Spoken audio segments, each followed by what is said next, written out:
Tonight, we travel to Chang'an, 8th century of the Common Era, when the morning drum opened gates to what may have been the largest city on Earth.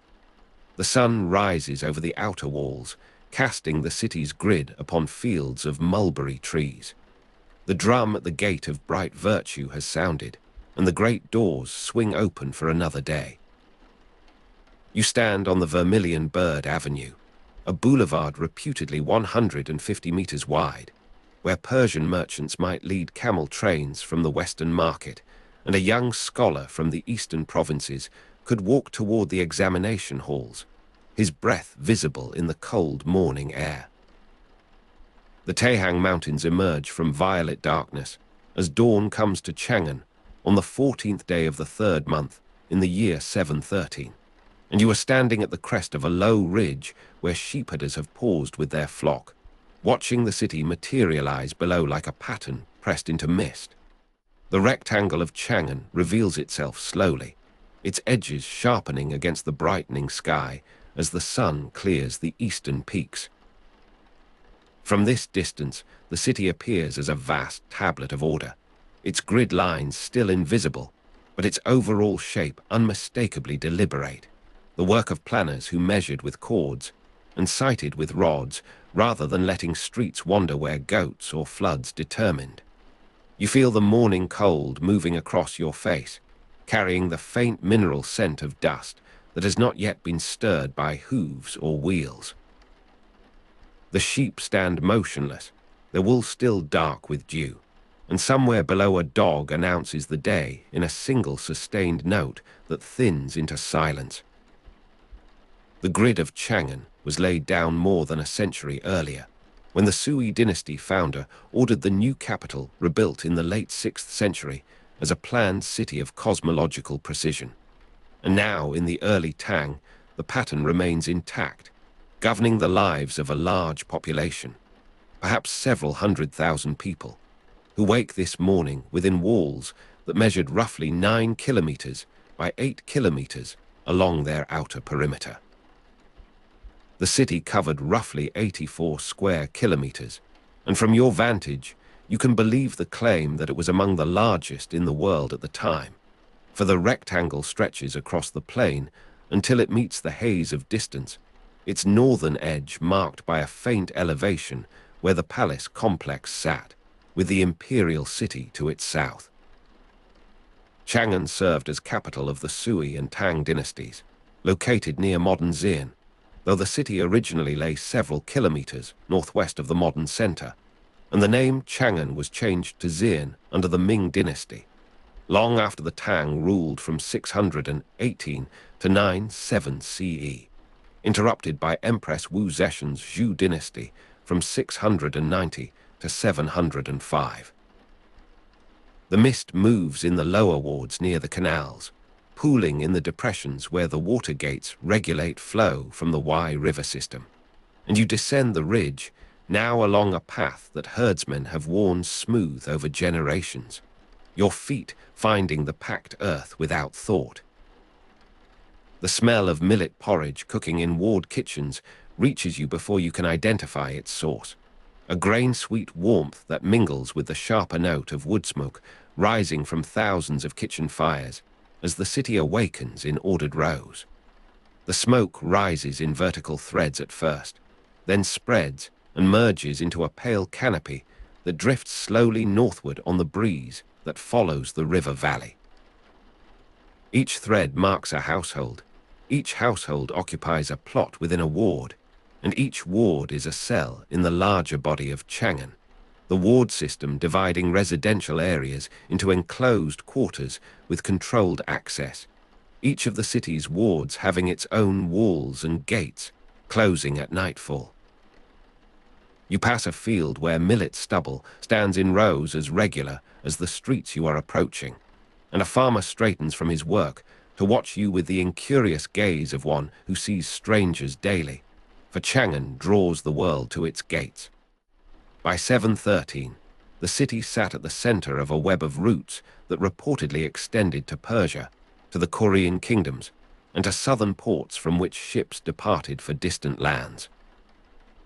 The camel trains that arrive from the northwest bring goods that will be distributed through markets whose locations are fixed by the same plan that governs the wards. The first sunlight strikes the great wild goose pagoda in the Daci'en Monastery, marking the southern skyline with a sudden gold that holds your attention as you walk, the tower catching the dawn before the lower city emerges from shadow. You note its position as a traveler notes a landmark, fixing your orientation in a city whose scale could otherwise disorient. The pagoda was originally built to house the scriptures that the monk Xuanzang brought from India, and today it functions simply as a point of reference, a vertical stroke against the horizontal emphasis of the grid. The walls of Chang'an become distinct now, their rammed earth surfaces weathered to the color of the plain itself, so that from a distance they seem less built than revealed, as if the planners had merely traced lines that the earth already contained.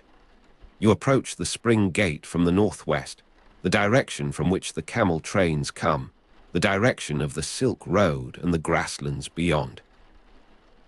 The morning drum sounds at the main gates, releasing the curfew, and the deep reverberation reaches you as a pressure in the chest rather than a sound in the ear, a note too low for the birds to answer.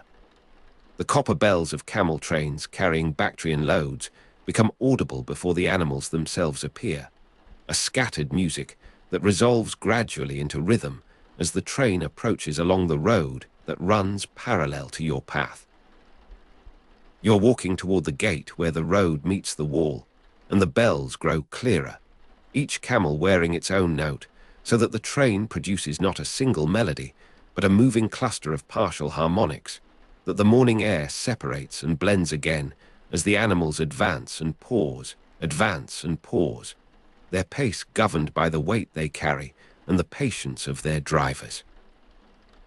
These bells have announced commerce to this gate for decades, and the guards who emerge from the gatehouse move with the unhurried efficiency of men who have performed this opening thousands of times. The creak of wooden gate hinges as ward doors swing open joins the morning soundscape as you pass through the spring gate and into the city proper, the transition marked not by ceremony, but by a change in the quality of the dust, from the pale dust of the road to the darker, more compacted dust of streets that have known generations of traffic. The dust rising from unpaved avenues after the first carts pass begins to rise around you now, a fine suspension that the low sun renders visible as golden motes, and you feel it settling on your skin, a dry film that will thicken as the day advances and more wheels disturb more surfaces. Chang'an's population may have reached approximately 1 million people during the early Tang, and even in these first hours of movement, the density of bodies and vehicles produces an atmosphere thick with the residues of motion. You turn southward along an avenue that runs between wards whose walls present blank faces to the street, their gates the only interruptions in surfaces of stamped earth that have been repaired and repaired again, until they resemble geological strata more than architecture. The ward system divided residential areas into quarters with controlled access, and local officials are said to have inspected ward boundaries, checking that night soil collectors had completed their rounds, their presence marked by dark official robes against the pale walls as they moved with the deliberate pace of inspection. He carries a bamboo tally in his hand, comparing the notches he finds with those he carries, and the small sounds of this comparison, the click of bamboo against bamboo, reach you across the morning quiet. The central north-south axis, Vermilion Bird Avenue, measured roughly 150 meters in width, and you approach it now through the grid of lesser streets, the transition marked by a sudden expansion of space that makes you pause, for the avenue is not merely a road, but a plain of compacted earth, a surface across which 6 horsemen could ride abreast without crowding, across which processions unfold with the ceremonial spacing that the planners intended. 11 north-south and 14 east-west avenues formed the grid pattern of Chang'an, and Vermilion Bird Avenue was the spine from which the rest derived, the reference line that made all other measurements possible. You stand at its edge and watch the morning traffic begin to cross it, the first carts moving in files that will thicken as the sun rises higher, their drivers keeping to the right by custom rather than rule, for the width allows passage in both directions without the friction that narrower streets generate. Shadows stretch westward across the geometric blocks of the city, the low sun producing elongated shapes that simplify the buildings they fall across, reducing the complexity of roof lines and projections to dark profiles against the warmer tones of sunlit wall. You follow their direction, moving southward along the avenue as the morning drum sounds at the main gates continue to release the curfew ward by ward, the signal traveling through the city not as a single moment, but as a wave of permission, each gate responding to its own drum with its own particular timbre. The morning mist pooling in the lower wards near the canals has begun to thin, the warmth of the sun drawing it upward in visible currents that a patient eye can trace, the air becoming transparent first at the higher levels, the ground remaining obscured longest where the water concentrates the cool. From the bell tower, the timekeepers mark the third watch of the morning, their signal a higher note than the gate drums, clearer and more carrying, designed to reach the officials who govern the city's rhythms rather than the population at large. They strike a pattern that those trained to interpret can read as precisely as written characters, and you hear the sequence complete itself, the final note hanging in the air before dissolving into the general texture of urban sound. The bell tower stands where the planners placed it, at the intersection of axes that cosmological principles of order and harmony required.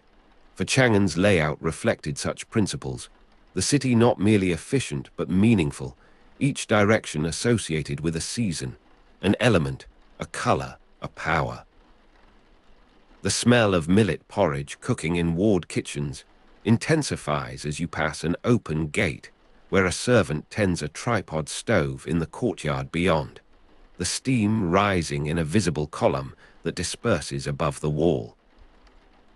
You are walking through a city that is fully waking, and around you the merchants are unloading their cargoes at designated points where the avenue widens to accommodate temporary markets, the goods from the camel train that entered at the spring gate beginning their distribution through the commercial channels that the grid makes possible.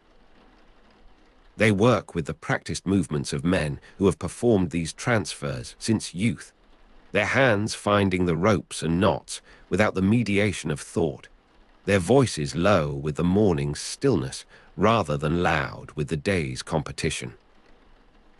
The dust is part of Chang'an, the constant presence that the dry climate and the traffic produce, and you feel it in your throat now, a dryness that the millet steam would relieve if you were to accept the servant's unspoken offer of a bowl, the glance that passed between you at the gate having established the possibility without requiring its fulfillment.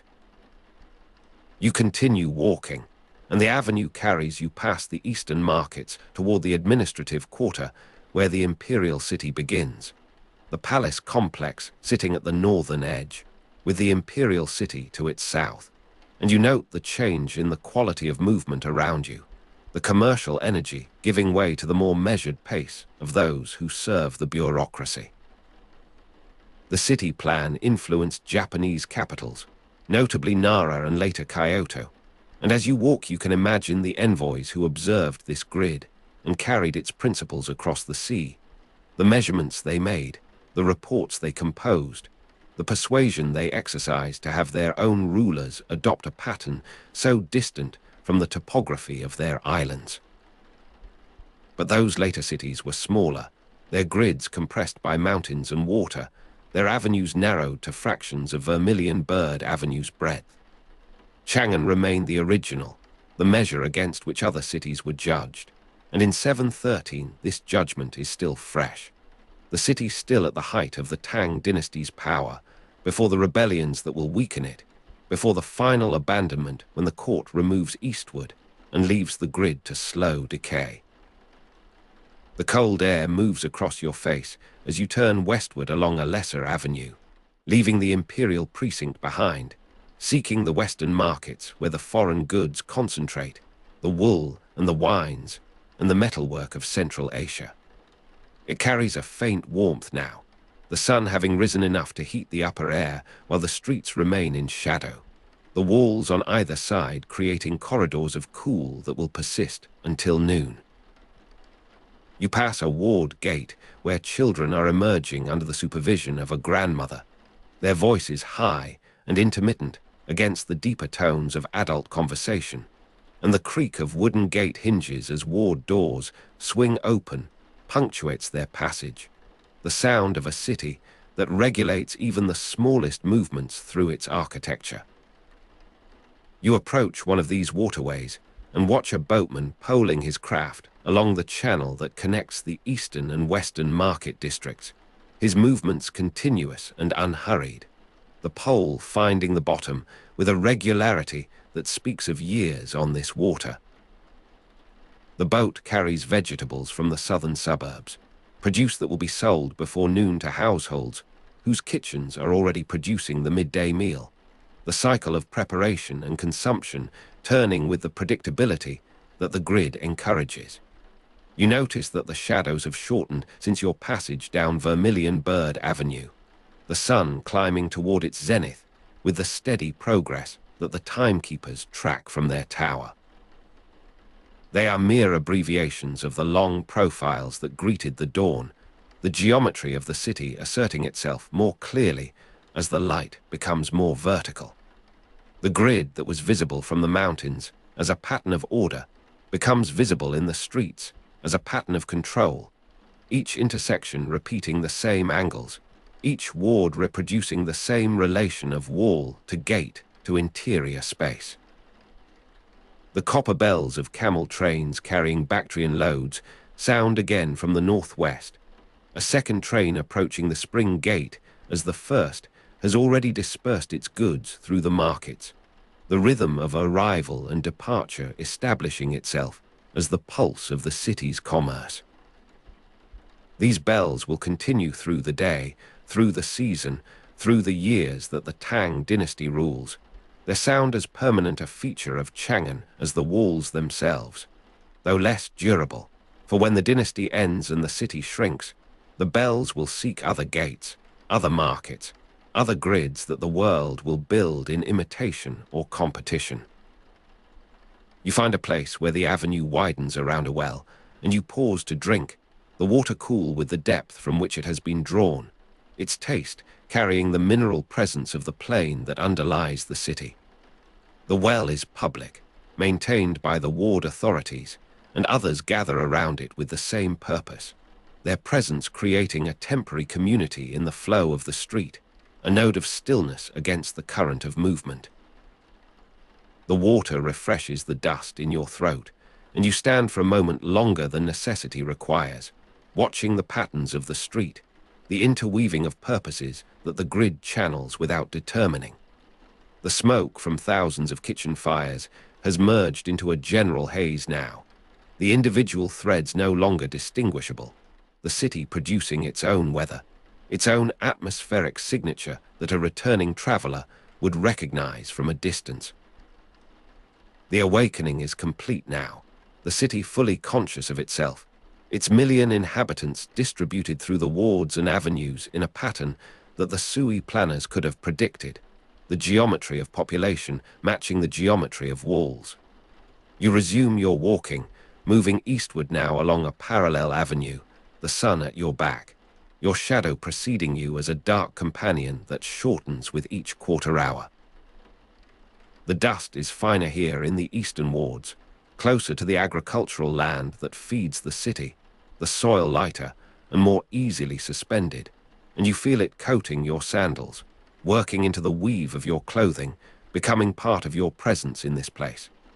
The local official you observed earlier has completed his circuit, and you pass him again as he returns toward the administrative center, his tally now complete, his pace slightly quicker, with the satisfaction of duty discharged. His figure recedes into the general population of the street, indistinguishable until the next dawn requires his repetition of the same route, the same verification, the same click of bamboo against bamboo. The ward system divided residential areas into enclosed quarters with controlled access, and his presence is the guarantee of this control, the human element in a system that the walls and gates would enforce even without him. You realize that the note you heard earlier from the bell tower was not the final signal, but the beginning of a sequence, the hours of the morning divided with a precision that the sun alone cannot provide. The timekeepers will maintain this same regularity through the day and into the night, as they have governed Chang'an since the Sui dynasty founder rebuilt the city as a planned capital in the late 6th century. They are invisible in their tower, but their presence is constant, the sound of their bells as much a feature of the city as the walls or the avenues or the mist that pools in the lower wards.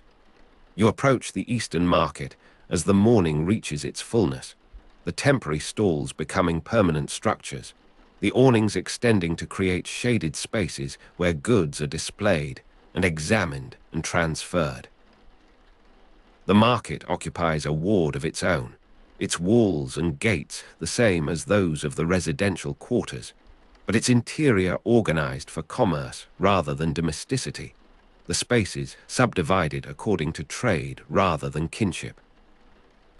The smell of millet porridge cooking in ward kitchens gives way here to more various odors, the spices and the hides and the oils that the camel trains bring from the northwest mixing with the local products of the agricultural plain, a complexity that the residential wards simplify into the single dominant note of the morning meal.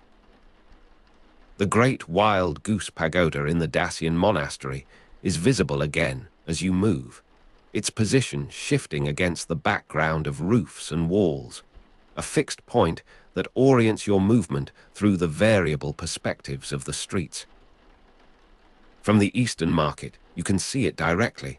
The tower standing where the monks' monastery occupies a ward near the southern wall, a religious presence in a city whose planning reflected cosmological principles, the sacred and the secular interwoven in the same grid. The pagoda catches the midday light now. Its brick surface is warm to the touch that imagination supplies, and you pause to observe it, letting the market's activity continue around you. The morning's chill has become memory now, replaced by a warmth that the walls hold and reflect, the streets becoming corridors of accumulated heat. The cold persists only in the open spaces, the broad intersections where the wind finds passage, and you seek these cooler nodes as you walk, the geometry of comfort superimposed on the geometry of planning.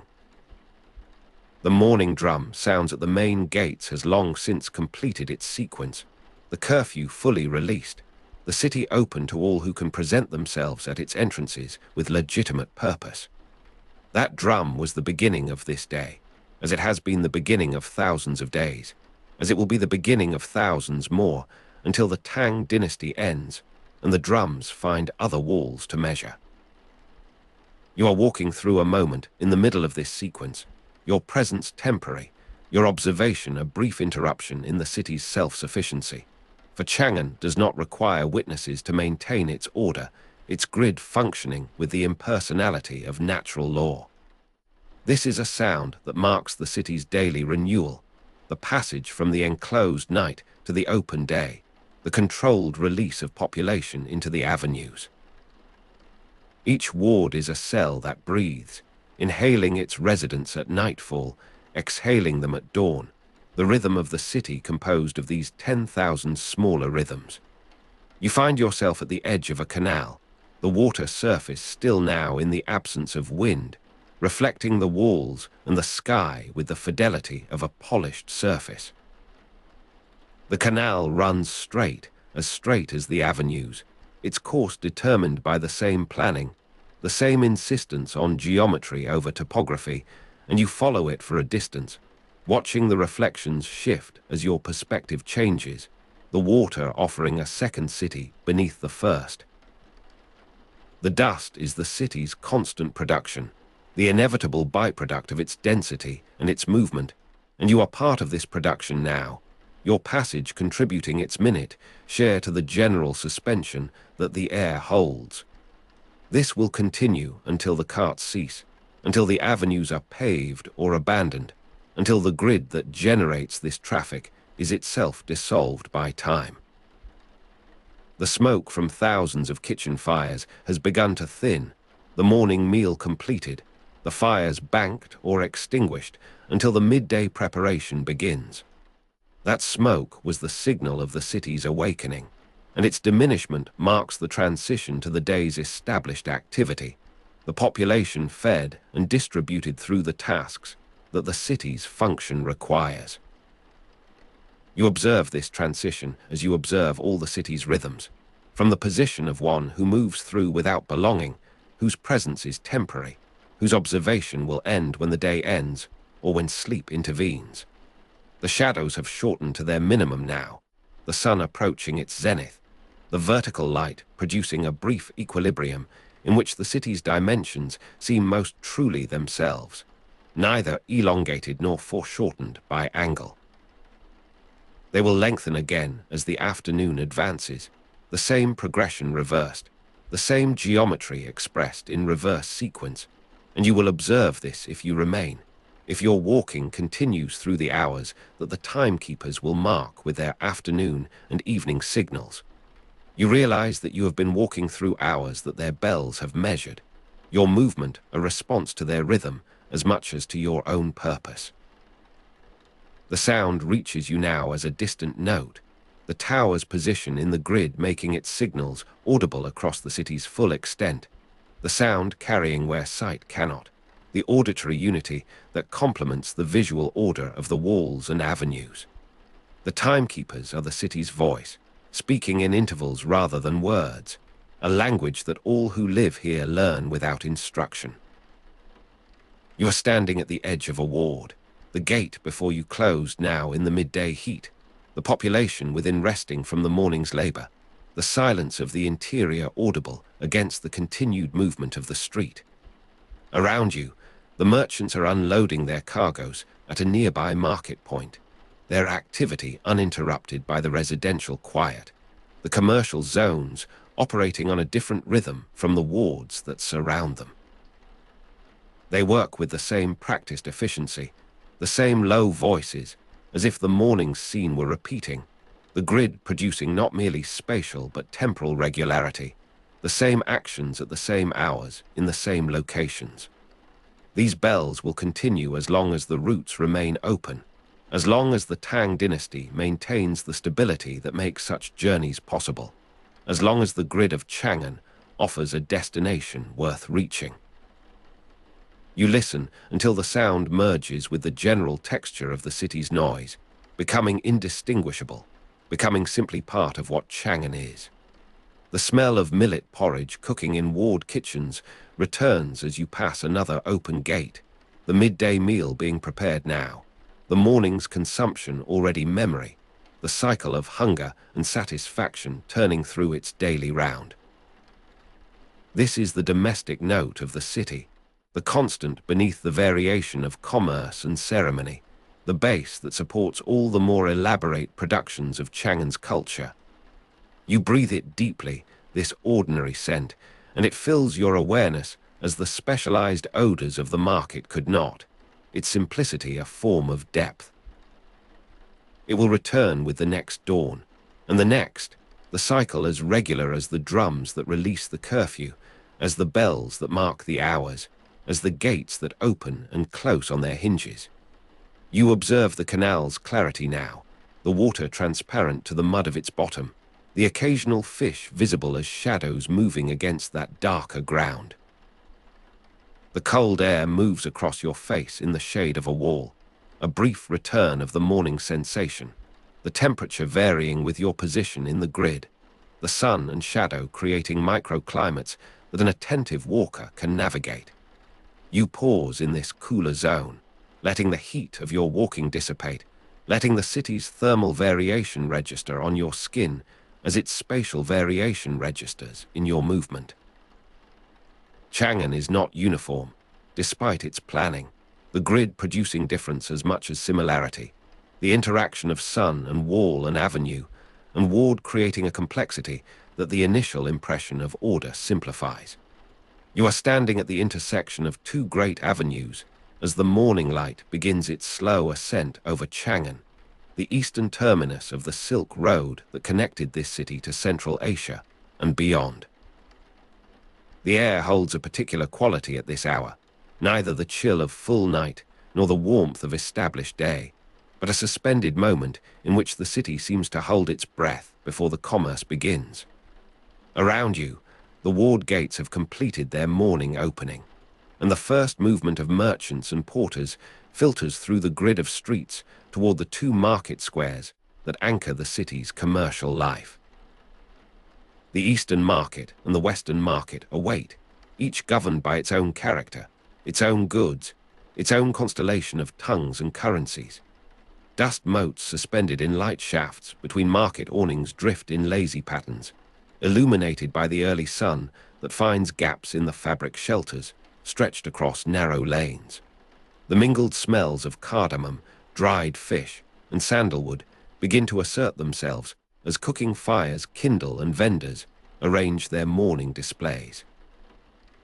You feel the cold air moving across your face, carrying with it the promise of the day's transactions, the exchange of goods that will travel across the thousands of kilometers from the distant western mountains to this eastern terminus. The sharp ring of copper coins counted onto a wooden counter echoes from somewhere ahead, a sound that will punctuate the hours until dusk. A Sogdian merchant unrolls a carpet of Bactrian wool in his narrow stall, his fingers working the edge with the practiced ease of a man who has performed this ritual 1,000 mornings before.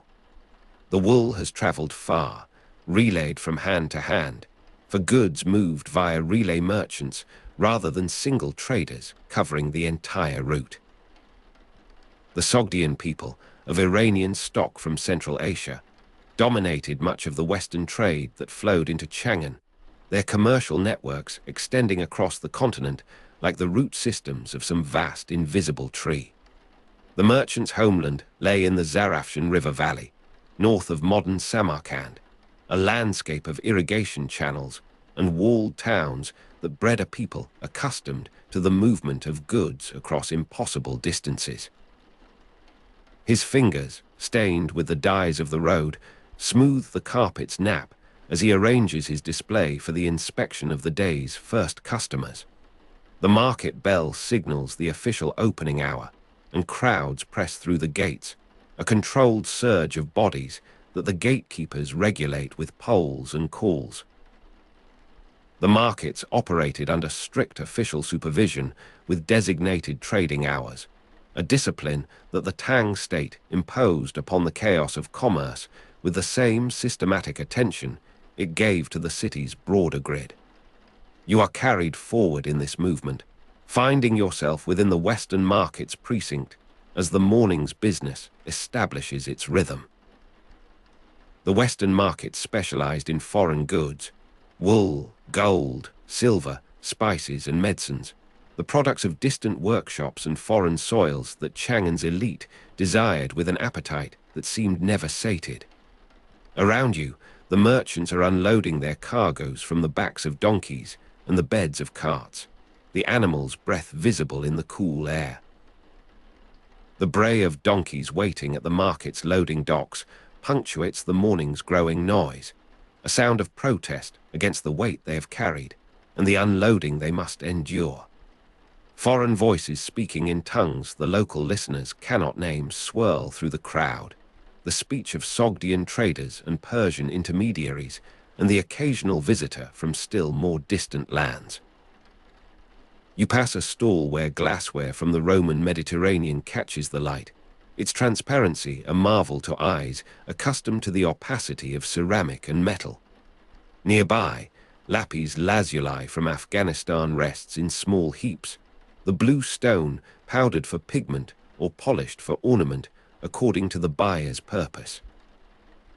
Peacocks from India, their tails folded like furled fans, shift in bamboo cages, destined for the gardens of some wealthy household where their cries will seem as exotic as their plumage. At a corner of the Western market, a Persian apothecary measures dried rose petals and saffron from clay jars, his brass scales balanced with the precision of a craftsman.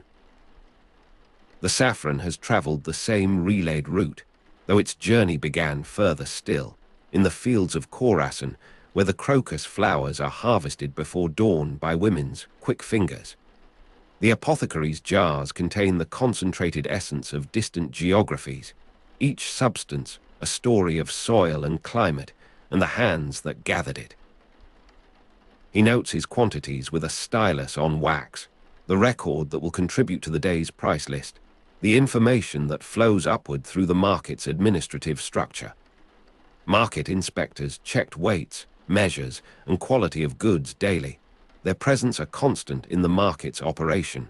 Their seals and stamps the guarantee that the Tang state stood behind the fairness of trade. Prices were recorded and reported to the Board of Revenue, a bureaucratic river that carried the day's commercial intelligence to the offices of fiscal planners. You observe a Chinese clerk copying the day's price list onto a wooden tablet for the magistrate, his brush moving with the steady rhythm of a man performing necessary ritual. The tablet will join others in a growing archive, the material memory of the market's fluctuations, the evidence from which policy might be shaped or taxes assessed. The clerk works in the shadow of an official pavilion, the market's administrative heart, where the inspectors gather and the money changers maintain their tables. Money changers handled multiple currencies, Tang copper coins, Persian silver, and silk as commodity currency, their scales and touchstones the arbiters of value in a system of exchange that spanned the known world. The Sogdian language served as a lingua franca along much of the Silk Road, and you hear its cadences now from the merchant unrolling his Bactrian wool, the Persian apothecary, the money changers calling their rates. The taste of warm flatbread from a Western bakery, slightly sour from fermented dough, reaches you as you move through the crowd, a sensory thread that connects the present moment to the baking practices of the Western regions. The bakery's oven, fueled with the scarce wood of the northern suburbs, produces loaves that the Sogdian merchants prefer to the steamed grain of local diet, a small assertion of homeland in the midst of foreign settlement. Sogdian communities established quarters in several Chinese cities along trade routes, maintaining their temples and their burial practices, their languages and their foodways, even as they adapted to the rhythms of Tang urban life. You pass through such a quarter now, the Western market's edge blurring into residential lanes where the faces bear the features of Central Asia, where the signs above doorways employ scripts that the local population cannot read. At noon, foreign traders retreat to their inns for bread and fermented milk, a pause in the day's commerce that divides the morning's selling from the afternoon's continuation. You follow this movement toward the inn quarter, where establishments catering to specific regional origins cluster along particular lanes, the Sogdian inns distinguishable by their architectural details, their cooking smells, the script of their signs. The fermented milk, a preparation that the Chinese palate finds challenging, restores the traders after the morning's exertions, its acidity cutting through the dust of the market lanes. The inns serve as more than resting places. They are the nodes of commercial information, where prices from distant cities are discussed, where partnerships are formed for the next season's caravans, where the news of road conditions and political changes travels faster than any single messenger. The Eastern market awaits your attention, though the noon interval finds it quieter than its Western counterpart, its goods requiring less urgent handling, its clientele more deliberate in their movements. The Eastern market served more local and luxury crafts, including silk and porcelain, products of the Chinese workshop tradition that needed no importation from beyond the frontier. You make your way through the connecting lanes, observing the shift in atmosphere as the foreign goods diminish and the local products assert their dominance. The silk merchants display their wares in measured lengths, the quality discernible to the informed touch, the sheen visible even in the subdued light of the covered stalls. Porcelain, that Chinese invention that would eventually travel the Silk Road in reverse direction, appears in stacked bowls and carefully wrapped vessels, the product of kilns that fired through the night in the southern suburbs. A local woman haggles for a small mirror of polished bronze, checking her reflection in the metal with a gesture that seems almost involuntary, the human fascination with self-image transcending the particular technology of its satisfaction. Her negotiation follows the established form, the initial offer outrageously low, the merchant's counter equally inflated, the gradual convergence toward a price that both parties can accept with the fiction that each has been slightly cheated. The mirror's surface, polished to a soft gleam rather than modern brilliance, offers a reflection that seems gentler than the truth, the bronze patina flattering the complexion it reveals. The transaction concludes with the sharp ring of copper coins counted onto a wooden counter, the sound that punctuates every exchange in these markets, the auditory signature of commerce completed. The afternoon continues in the Eastern market with a different tempo, the luxury goods requiring longer consideration, the customers less numerous but more deliberate in their selections. You observe a porcelain painter applying cobalt decoration to a bowl, the brush moving with the confidence of long practice, the design emerging from white surface with the inevitability of something predestined. The cobalt itself, you recall, comes from beyond the Western mountains. A trace of the Silk Roads reach even in this most Chinese of products, the global embedded in the local through the medium of trade. The painter works in a stall open to the market lane, his craft displayed as part of the selling process, the customer witnessing the making that justifies the price. The suspended dust motes continue their slow procession as the afternoon advances, the angle of illumination shifting to cast longer shadows across the paved surfaces.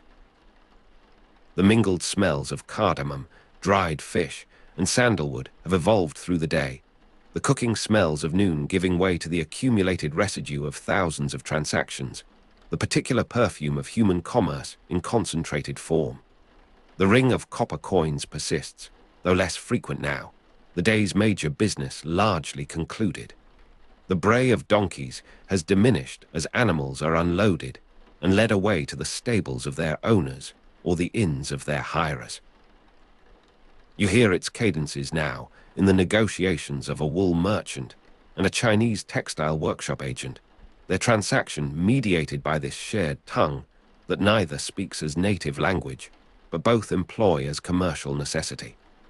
The Zarafshan River Valley produced this linguistic gift to the trading world, the homeland of the Sogdian people breeding a language that would facilitate exchange across thousands of kilometers of difficult terrain and political boundary. The market inspectors make their final rounds as the afternoon light begins its decline, their presence a reminder of the state's enduring oversight. Their afternoon verification ensures that no alteration has occurred since the morning's certification, that the day's commerce has maintained the standards that the Tang administrative system demanded. Their reports, compiled with the price records, will contribute to the information that flows to the Board of Revenue, the bureaucratic machinery that transformed commercial activity into fiscal knowledge. You observe an inspector testing a set of scales with standard weights, the brass objects gleaming with the patina of long official use, the ritual of verification performed with the gravity of religious observance. The money changers begin to consolidate their positions as the day's end approaches, their multiple currencies requiring careful accounting before the market's closure. The day's fluctuations in exchange rates must be recorded, the profits and losses of arbitrage calculated, the reserves for tomorrow's trading prepared.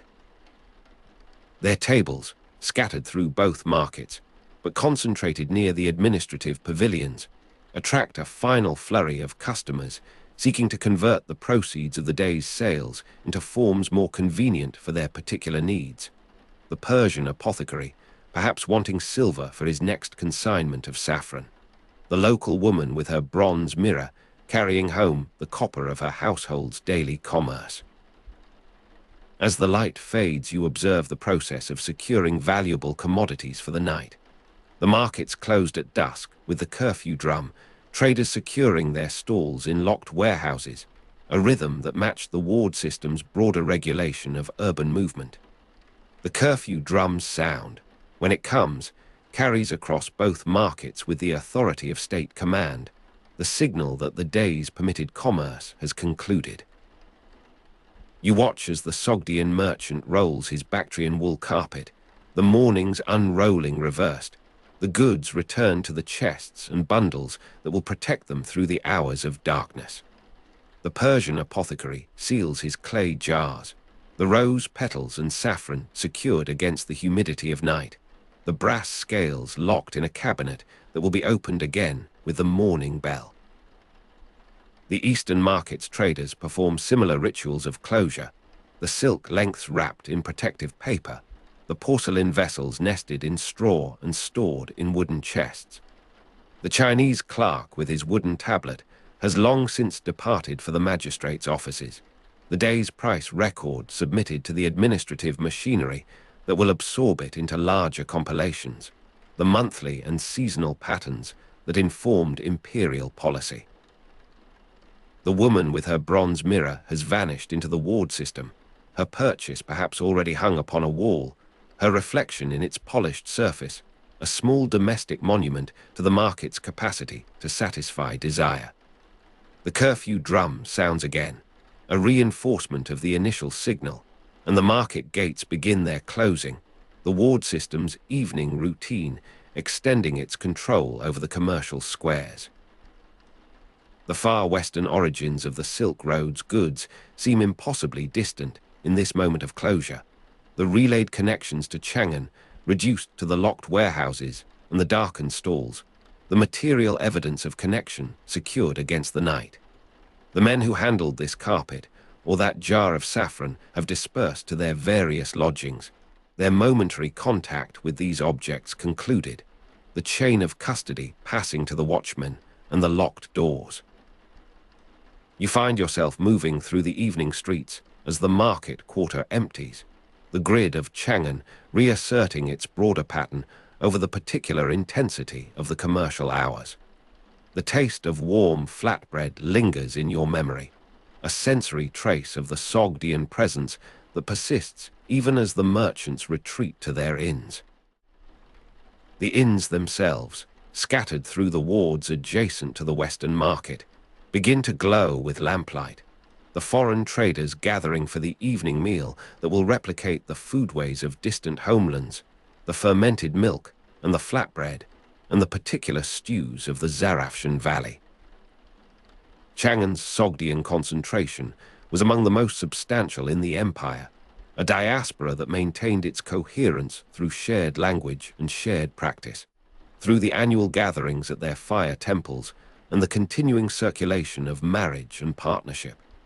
The night settles over the eastern terminus of the Silk Road, the city continuing its existence beyond the hours of permitted commerce. The two squares that concentrated the world's goods now rest in darkness, their awnings furled, their stalls empty, their dust motes invisible without the light to reveal them. The ring of copper coins has ceased, replaced by the quieter sounds of evening, the calls of watchmen, the closing of ward gates, the gradual subsidence of the city's diurnal energy into the different rhythms of night. The foreign voices have retreated behind closed doors, the Sogdian lingua franca now employed in private conversation, the commercial medium become the language of domestic intimacy. You move through the darkening avenues, the grid that seemed so regular in daylight, now transformed by shadow into something more mysterious. The walls and gates appearing as barriers rather than boundaries, the city's planning asserting its control over movement and association. Yet within this control, the day's evidence has shown the persistence of difference, the two markets maintaining their distinct characters despite the unified administration, the foreign and the local, the Western and the Eastern, the Sogdian and the Chinese, each preserving its particularity within the larger system. The Persian apothecary with his rose petals and saffron, the woman with her bronze mirror, the clerk with his wooden tablet, the Sogdian merchant with his Bactrian wool carpet, each figure a node in the network of exchange that the Silk Road represented, each life touched by the movement of goods across the vast distances that the relay merchants traversed in their segmented journeys. The bray of donkeys has given way to the quieter sounds of stabled animals, the creatures that carried the goods fed and watered and settled for the night. Tomorrow they will bear new loads, the cycle of commerce beginning again with the market bell and the opening of gates, the repetition that constitutes the city's life. The suspended dust motes have settled, the light itself withdrawn, the visual poetry of the market's interior atmosphere suspended, until the morning sun finds new angles through the fabric shelters. The Sogdian people dominated much of the Western trade, and their evening gatherings in the inn quarter maintain the networks that facilitate this dominance, the information exchange that prepares for tomorrow's transactions, the social bonding that reinforces commercial trust. The distance between their Zarafshan homeland and this eastern terminus seems both immense and traversable, the Silk Road's miracle of connection reducing the impossible to the routine. Even now, in the lamplight of a Chang'an inn, a merchant from the western mountains negotiates with a partner from the northern steppe, their only shared tongue this product of the valley's particular history. You find yourself at the edge of the market quarter as full night establishes its dominion, the curfew complete, the city's movement stilled by administrative decree. The locked warehouses hold their contents in darkness, the glassware from the Roman Mediterranean and the lapis lazuli from Afghanistan and the peacocks from India awaiting the morning's light and the morning's customers. The two squares that contained a world in their compass rest now as they have rested through centuries of Tang rule, their pattern established, their rhythm predictable, their significance both local and global, the point where the relayed routes from the west completed their purpose, where the goods of the world found their easternmost destination, where the relay merchants handed over their cargoes to the final distribution networks that would carry them to the palaces and temples and households of the empire's greatest city. The cold air moves across your face as you stand in this darkness, the sensory reminder of your presence in this scene, your witness to a day in the life of markets that connected civilizations.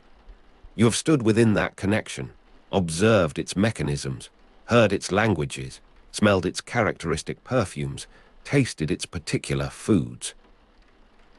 The night continues, the city breathes in its regulated pattern, and the markets await the bell that will begin another day of the world's commerce in two squares, the eastern and the western, the local and the foreign, the known and the mysterious, all contained within the grid of a city that planned for order and discovered, in the execution of that plan, the rich complexity of human exchange. The moon has risen over the foreign quarter of Chang'an, and you are walking through narrow lanes where the buildings press close against the cobbled ways. Around you, the walls of compound houses rise in weathered brick, their gates studded with iron bosses that catch the pale light. The night air carries a faint sweetness from distant kitchens, layered beneath the sharper scent of incense that drifts from somewhere ahead. You move past a stable where horses stamp softly in the darkness, their harnesses gleaming where a single lantern burns. The city around you is vast, containing within its grid more peoples than any single traveler might hope to encounter in a lifetime of ordinary journeys. Somewhere a dog barks once, and then the silence returns, deep and particular to this hour between the closing of markets and the ringing of curfew. You turn a corner, and the sound reaches you before the sight. Small bells, dozens of them, chiming in a rhythm that is not random but patterned, musical, attached to a moving body. You stop where the lane opens into a private courtyard, its walls high enough to shield what occurs within from the casual observation of the street. The gate stands ajar, and through the gap you see her. A Sogdian dancer enters the private courtyard, her ankle bells marking each step with that delicate percussion. She moves with the assurance of one who has performed this entrance many times, who knows precisely how the sound of her approach prepares the audience for what will follow. Her coin belt hangs low on her hips, and as she turns to greet her host, the metallic shimmer of the discs striking against each other fills the small space with a sound like rainfall on bronze. You observe from your place at the edge of darkness, neither invited nor challenged, present as the city itself is present, containing all witnesses. The courtyard is lit by oil lamps flickering in blue glass holders, casting colored shadows that move across the plastered walls in shades of indigo and amber. The Sogdian performers were renowned throughout Tang China for dance and music, and this woman carries that reputation in the very posture of her waiting, in the stillness she assumes before movement begins. Her hair is dressed with small silver discs that catch the lamplight, and her trousers are of a bright patterned silk that would mark her foreign origin even without the bells. A musician sits in the corner with a stringed instrument, and another holds a flute whose body is bound with metal rings.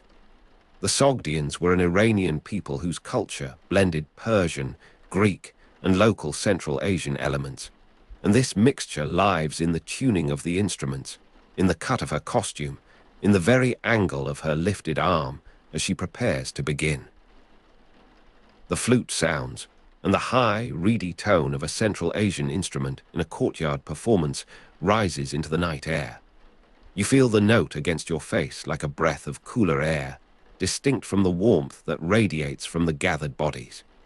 The dancer begins to move, and her spinning is not the measured rotation of Chinese tradition, but something else, something quicker, more sustained, more demanding of the body that executes it. The unfamiliar rhythm of a dance that turns and turns without apparent end draws your eye and holds it, even as you feel the first suggestion of dizziness in your own stillness. She spins, and the coins at her waist become a blur of sound, and the bells at her ankles mark a ground rhythm that persists beneath the whirl. The Chang'an dance, with rapid spinning, became particularly fashionable at court, and here in this merchant's courtyard you witness the transmission of that fashion, the path by which foreign movement entered the most refined spaces of Tang entertainment. The host, a man in middle years with the soft hands of the scholar merchant class, watches with an expression you cannot fully read in the colored shadows. His wine cup rests untouched on the low table beside him.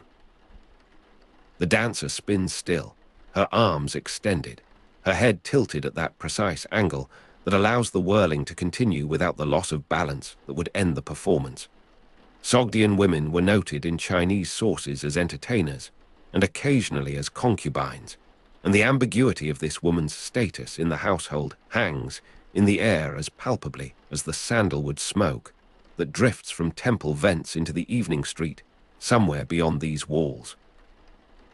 You smell it now, that sacred scent, threading through the compound from the fire temple that serves this quarter. The performance continues, and the dancer's breath comes audible through the music, a human rhythm beneath the art. The courtyard scene fades as you move through the lanes again, following the scent of sandalwood that grows stronger with each turning. The foreign quarter of Chang'an extends around you in its particular darkness, its buildings marked by architectural details that distinguish them from the Chinese city beyond. You pass a wine shop where men sit in conversation, their voices carrying the cadences of tongues you do not recognize. A cat moves across your path, its eyes catching moonlight for a moment before it vanishes into a narrow gap between walls.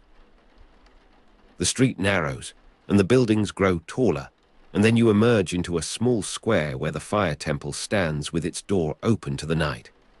At a Persian fire temple, a priest adds sandalwood to the eternal flame at evening prayer.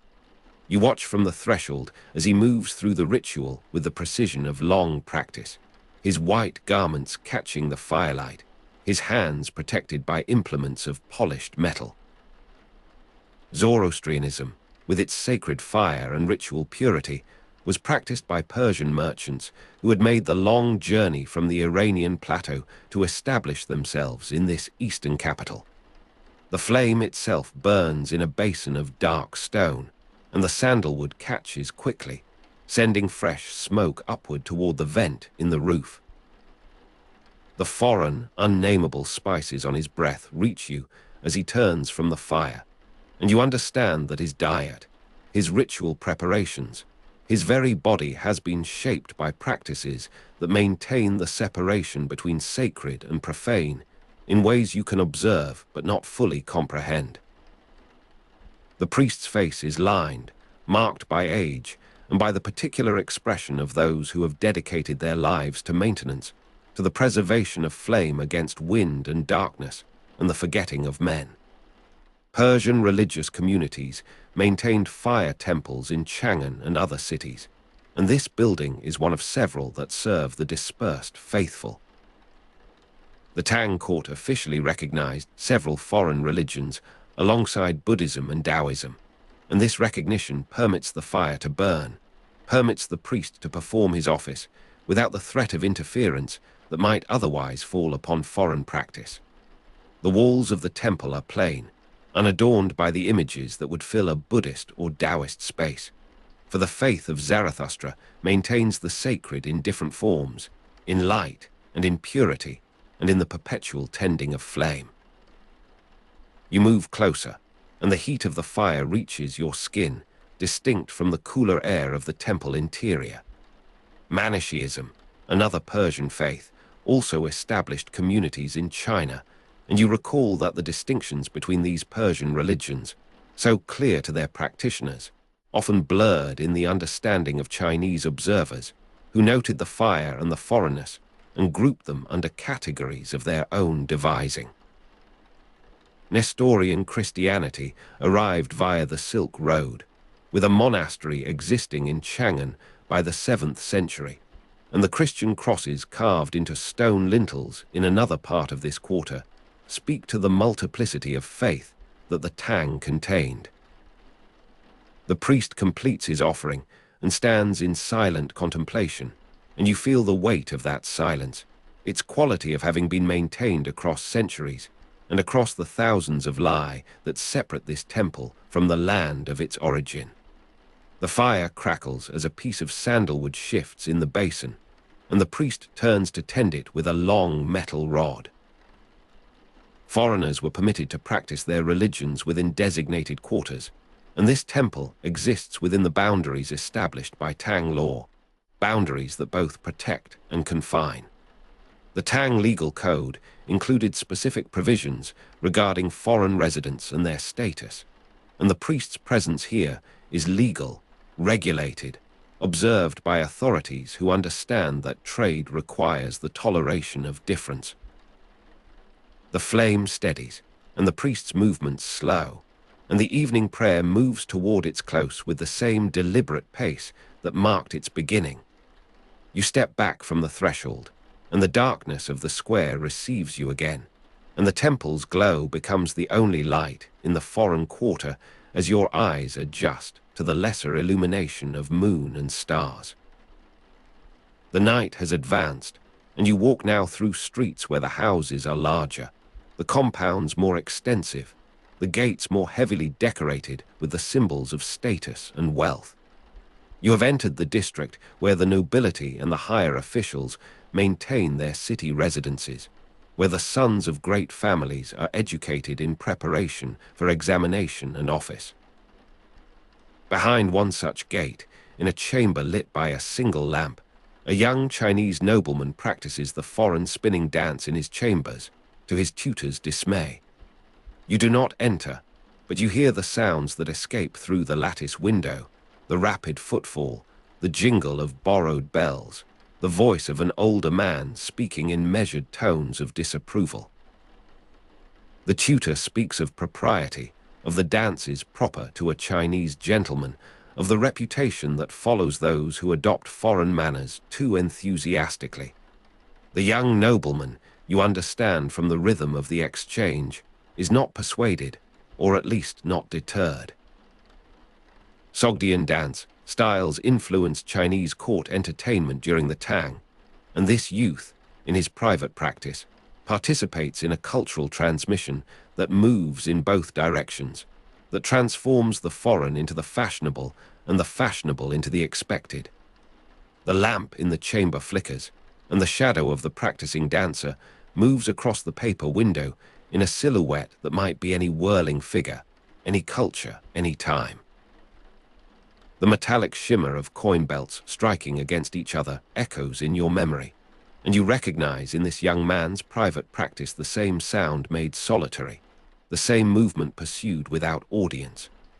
The tutor's voice rises slightly, then falls again into the register of resigned instruction, and you understand that the dance will continue, that the foreign has already entered where it cannot be fully expelled. The night breeze moves across your face, carrying the last warmth of the day, and the sounds from within the chamber blend with the broader silence of the quarter.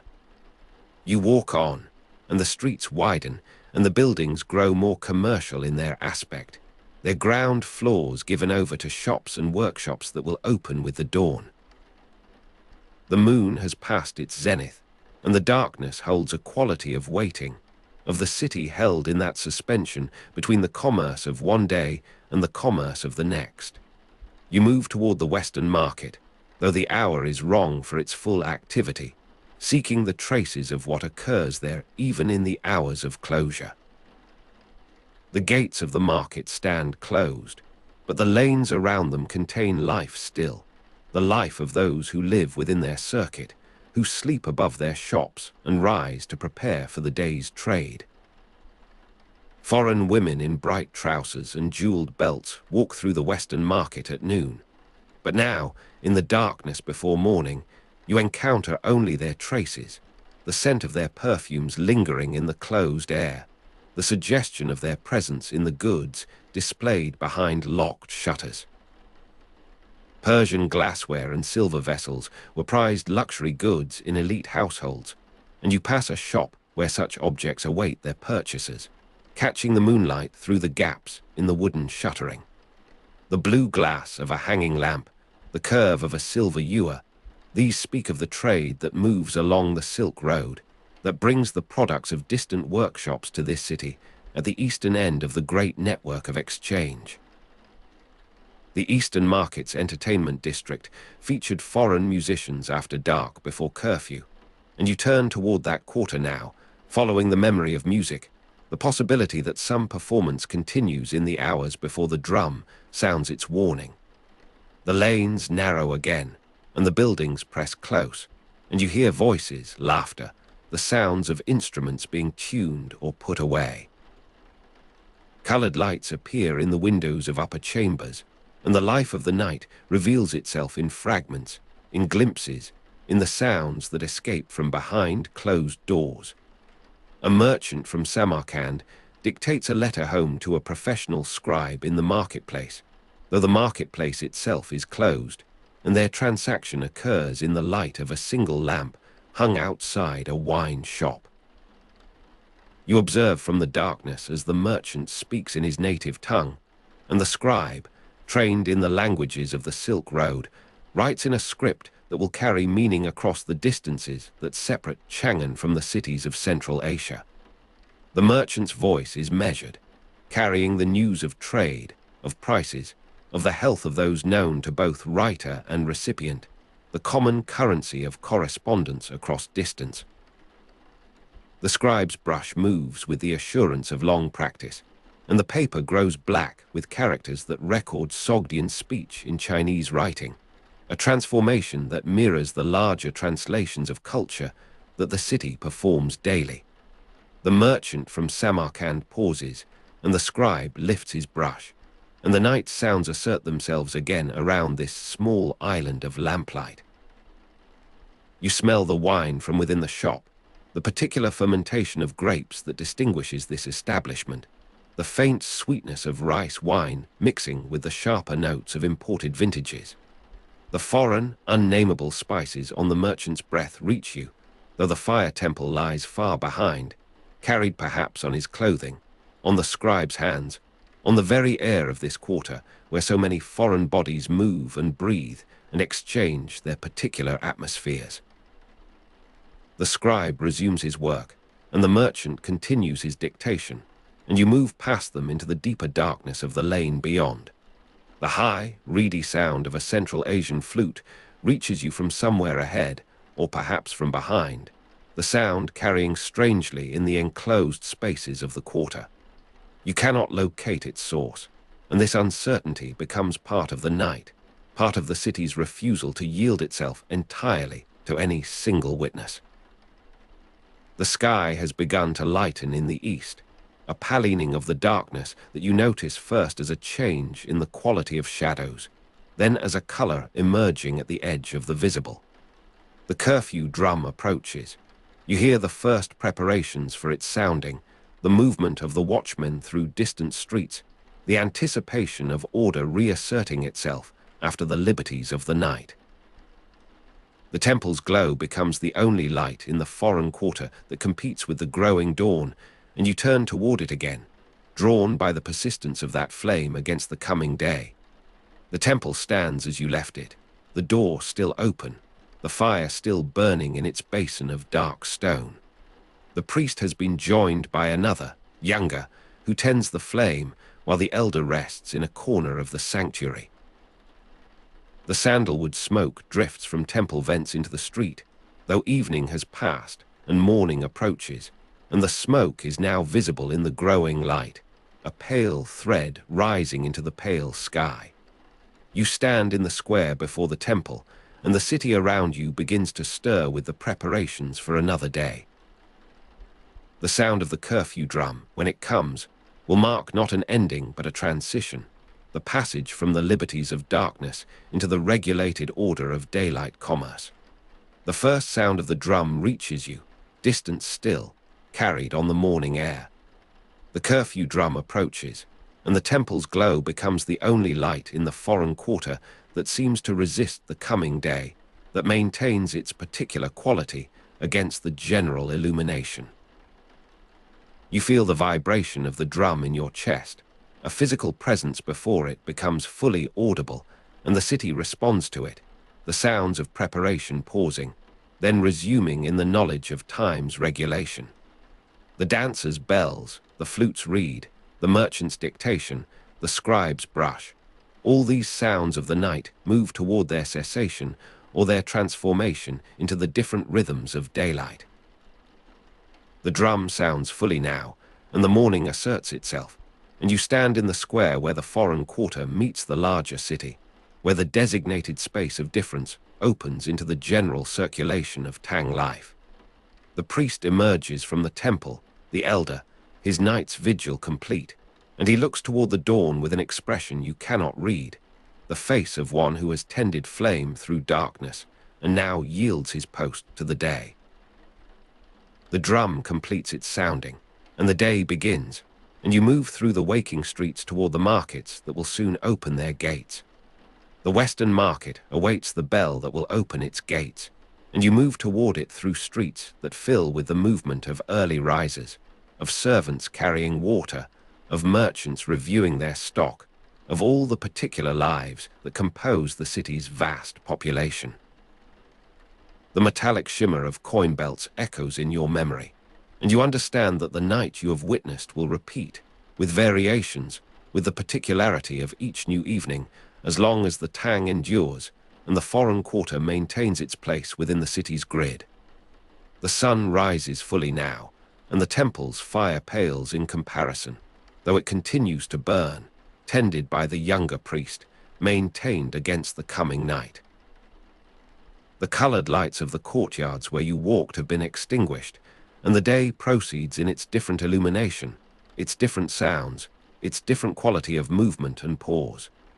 You stand at the edge of the market square as the opening bell sounds, and the gates swing wide, and the day's exchange begins. The city contains within its walls the foreign and the local, the known and the mysterious, the spinning dance and the tending of flame, the letter traveling towards Samarkand and the silver vessels awaiting their purchasers. The Sogdian dancer, the Persian priest, the young nobleman practicing in his chamber, the merchant from Samarkand, all move through their appointed spaces, their designated hours, their permitted practices, and the city absorbs their presence, transforms their foreignness into something that is, gradually, no longer foreign, but simply Chang'an, simply the Tang, simply the world as it existed in this place, at this time, in the long continuity of human exchange, that the Silk Road enabled and the imperial city contained. The morning advances, and the commerce of the day proceeds around you, and you move through it as you moved through the night, present, observing, absorbed into the city's vast and various life. The high, reedy sound of a Central Asian flute lingers in your hearing, and the unfamiliar rhythm of a dance that turns and turns without apparent end seems to move the very ground beneath your feet, the city itself spinning in its orbit of commerce and culture, and the endless exchange of what is made in one place for what is made in another. The day continues, and the markets fill, and the foreign quarter yields its particular atmosphere into the larger air of the city, indistinguishable now, absorbed, transformed, present still, but no longer marked as different, as other, as foreign. You walk through streets where the morning light falls evenly across the faces of passers-by, where the shadows grow shorter as the sun ascends, where the sounds of the day assert their particular rhythms against the memory of night's stillness.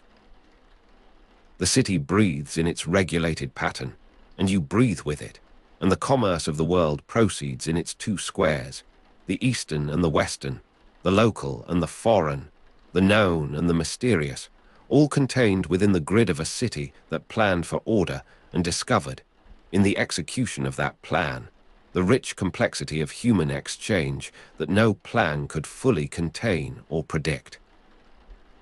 The morning arrives at the Daci'en Monastery with a pale diffusion of light through high windows, and you are standing in the eastern courtyard where a novice sweeps the flagstones in slow, meditative arcs. The monastery was founded in 648 by the Tang Prince Lai Zhai, later Emperor Gaozong, and the vast complex still carries the memory of its imperial origins in the precision of its courtyards and the measured spacing of its halls. It was built to honor his mother, Empress Wen, and her name lingers here in the dedicatory inscriptions that frame the main gate. In the quiet authority of the buildings she never lived to see completed. The dry, slightly musty smell of palm leaf manuscripts from distant India drifts from the translation hall where work has already begun, though the sun has not yet cleared the pagoda's silhouette. You move through the corridor where shadows still pool in the corners, and the stone beneath your feet carries the residual coolness of night. The monk Xuanzang returned from India in 645 with Buddhist scriptures and relics, and his presence has transformed this monastery into the living center of a transmission that stretches back across deserts and mountain passes to the land of the Buddha's birth. The translation hall opens before you, its interior illuminated by early light falling through paper windows, and you observe the assembled scholars already at their stations. Xuanzang sits at the central place, a palm leaf manuscript spread before him, and his voice begins the day's labor with a passage of Sanskrit that he recites from memory, with the cadence of one who has carried these words across thousands of miles of road. An Indian scholar stands beside him, leaning slightly forward to catch each syllable, and you watch as this assistant raises his hand in a gentle gesture of correction. Xuanzang had traveled to India between 629 and 645, visiting major Buddhist sites, and his pronunciation still carries the traces of his own teachers in the kingdoms of Magadha and Kosala, refined by years of study, but occasionally divergent from the recensions that other lineages preserved. The Indian scholar speaks a word again, elongating a vowel that Xuanzang had shortened, and Xuanzang nods, repeating the phrase with the correction integrated, his voice finding the rhythm anew. This exchange continues through the morning hours, the Sanskrit passing between them like a rope being tested for strength, each knot of sound examined for its capacity to hold meaning. The great wild goose pagoda was completed in 652 to store scriptures Xuanzang brought from India, and its 7 stories rise visible through the translation hall's eastern window, a presence that seems to participate in the work of language being performed below. Ink grinding against stone in slow, circular motions, water gradually darkening, provides a continuous undertone from the corner where a young novice tends to this preparation with the patience of one who understands that the quality of the translation depends partly upon the consistency of the medium that will record it. You observe the water in his stone vessel progressing from clarity to depth, the black pigment dispersing in spirals that mirror the turning of his wrist. Xuanzang led a team translating Sanskrit sutras into Chinese at the Daci'en Monastery, and the hall contains perhaps 24 workers at this hour, their arrangement following a hierarchy of function that has evolved through years of collaboration. The Prajnaparamita texts, including the Heart Sutra, were among the most significant translations, and you notice how the scholars return to these particular manuscripts with a frequency that suggests both their difficulty and their centrality to the project of transmission. The Heart Sutra is one of the shortest and most widely recited texts in Mahayana Buddhism, and its very brevity demands an exactitude that longer treatises might forgive, each term requiring the weight of 1,000 pages compressed into a single character's resonance. The morning advances, and the deep resonance of a monastery bell marking the hours of work and prayer sounds from the northern courtyard, causing a temporary suspension of voices in the translation hall. The scholars set down their brushes, and you follow their movement as they arrange themselves for a period of silent meditation, the transition from active discourse to stillness occurring without instruction, as a natural consequence of the bell's vibration still hanging in the air. Sandalwood and old paper in the scripture storage rooms seem to seep outward even here, a fragrance that attaches itself to the settled posture of the meditators, the accumulated presence of countless texts breathing in the darkness of closed cabinets. The meditation ends as informally as it began, with a senior monk rising and others following, and the work resumes with a shift in arrangement that brings new pairs together for the afternoon session. Xuanzang's translation work continued for 19 years, producing over 75 works, and you perceive in the methodical progression of this day the accumulated structure of habits that such longevity requires, the small ceremonies of placement and precedence that prevent the vast enterprise from dissolving into chaos. The monastery employed both Chinese assistants and Indian scholars for the translation work, and the afternoon pairing places a Chinese annotator beside a Brahmin reciter, their collaboration proceeding through a sequence of question and response that the others in the hall seem to recognize as a model for their own exchanges. The process involved oral recitation, collaborative discussion, and careful textual comparison, and you observe this triadic method enacted before you as the Brahmin speaks a passage. The annotator proposes a Chinese rendering, and a third scholar consults an alternative manuscript to verify the source. The afternoon light moves across the floor in a parallelogram that slowly elongates, and the debate over a single term extends across this changing illumination. The scholars testing the proposed character against their collective understanding of its doctrinal implications, its phonetic associations, its capacity to resonate with the body of existing translation. A young novice grinds ink while older monks debate a single term's translation until lamplight fades, and you have watched this particular novice since morning, his position unchanged, though his arm must ache with the repetition. The water in his vessel has been renewed twice, and the darkness of each batch seems to you slightly different, the first holding a greenish undertone, the second a deeper black, the current one settling into a brownish depth that the lamplight will reveal more fully as natural illumination withdraws. The debate concerns a term from the Prajnaparamita literature, a compound of multiple significations that resists the economy of a single character, and the scholars propose various solutions, each tested by recitation, by inscription on scrap paper, by consultation with Xuanzang himself, who listens without immediate intervention. The abbot walks the pagoda's 7 stories, checking that stored scrolls remain dry in autumn humidity, and you encounter him in the 2nd story as you ascend the interior stair that spirals around a central pillar, the climb disorienting in its gradual revelation of landings that seem identical until you count them. The abbot carries a small lamp, its flame steady in the enclosed air, and he examines the edges of stacked manuscripts with a touch that tests for the slight swelling that dampness would cause.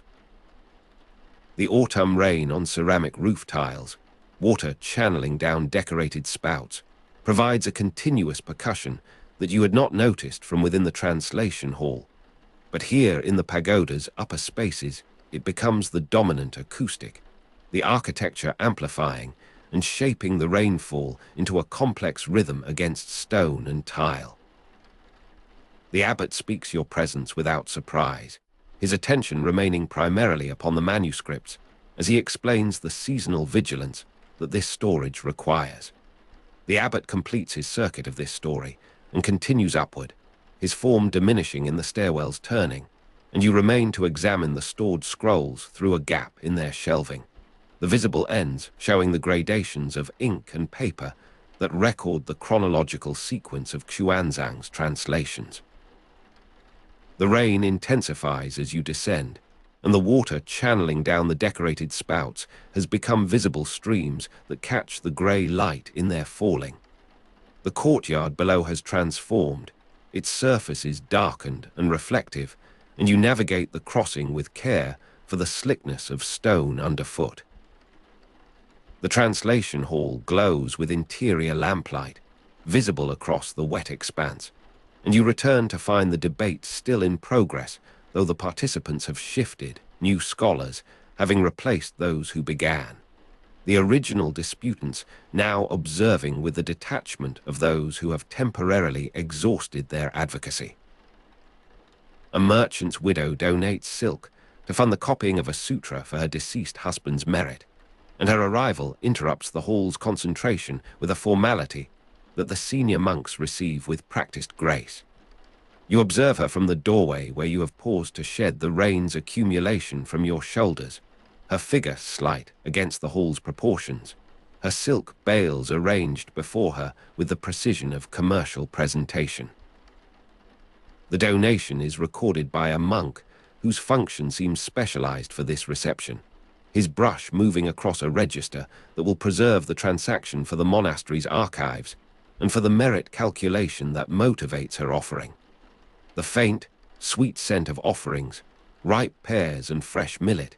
At the monastery side, altar drifts from the direction she has come, suggesting prior devotions that this material gift extends. The widow departs, and her silk becomes part of the monastery's resource, its eventual transformation into copied sutras deferred but assured. The scholars return to their debate, but the term that occupied them earlier has apparently yielded, a temporary consensus recorded, and new passages await their attention. Rain on the pagoda's eaves during an afternoon when translation work pauses for meditation creates a sound environment that you carry with you as you follow the monks to the meditation hall. The rainfall's persistence, suggesting that the autumn season has entered its most committed phase, the transition from the dry clarity of earlier months into the sustained moisture that will characterize the approach of winter. The meditation hall holds more participants than the morning session, the afternoon pause having attracted monks from other duties, and you find a place at the periphery where your presence does not disturb the ordered rows.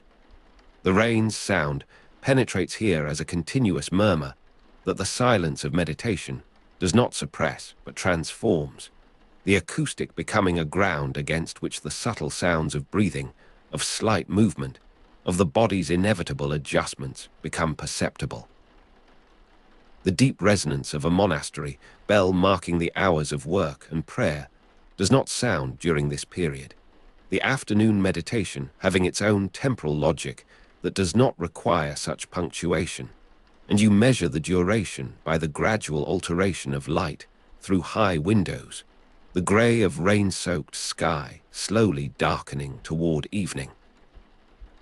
Emerging from meditation, you find the monastery in a state of transition, the kitchen producing the evening meal, the corridors animated by movement toward refectory or cell. The translation hall, however, maintains its occupation, a core of scholars having continued through the meditation period, their dedication or their particular assignment permitting no interruption. You return to observe them, the lamplight now the sole illumination, and the scene has shifted to a more intimate configuration, Xuanzang himself having departed, perhaps to rest, perhaps to the private study where his own preparation for tomorrow's dictation proceeds.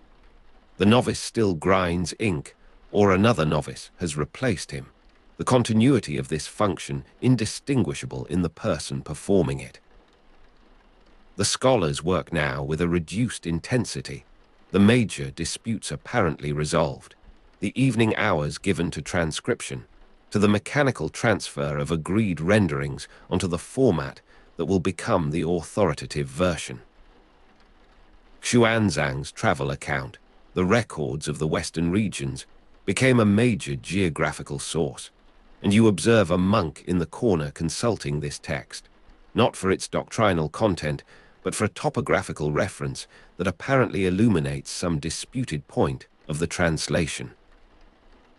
The work's double function, religious and geographical, serves here its practical purpose, the scholar's finger tracing a passage that describes a particular region's products, its customs, its linguistic peculiarities, and this information informs his understanding of a term that the main recension leaves ambiguous.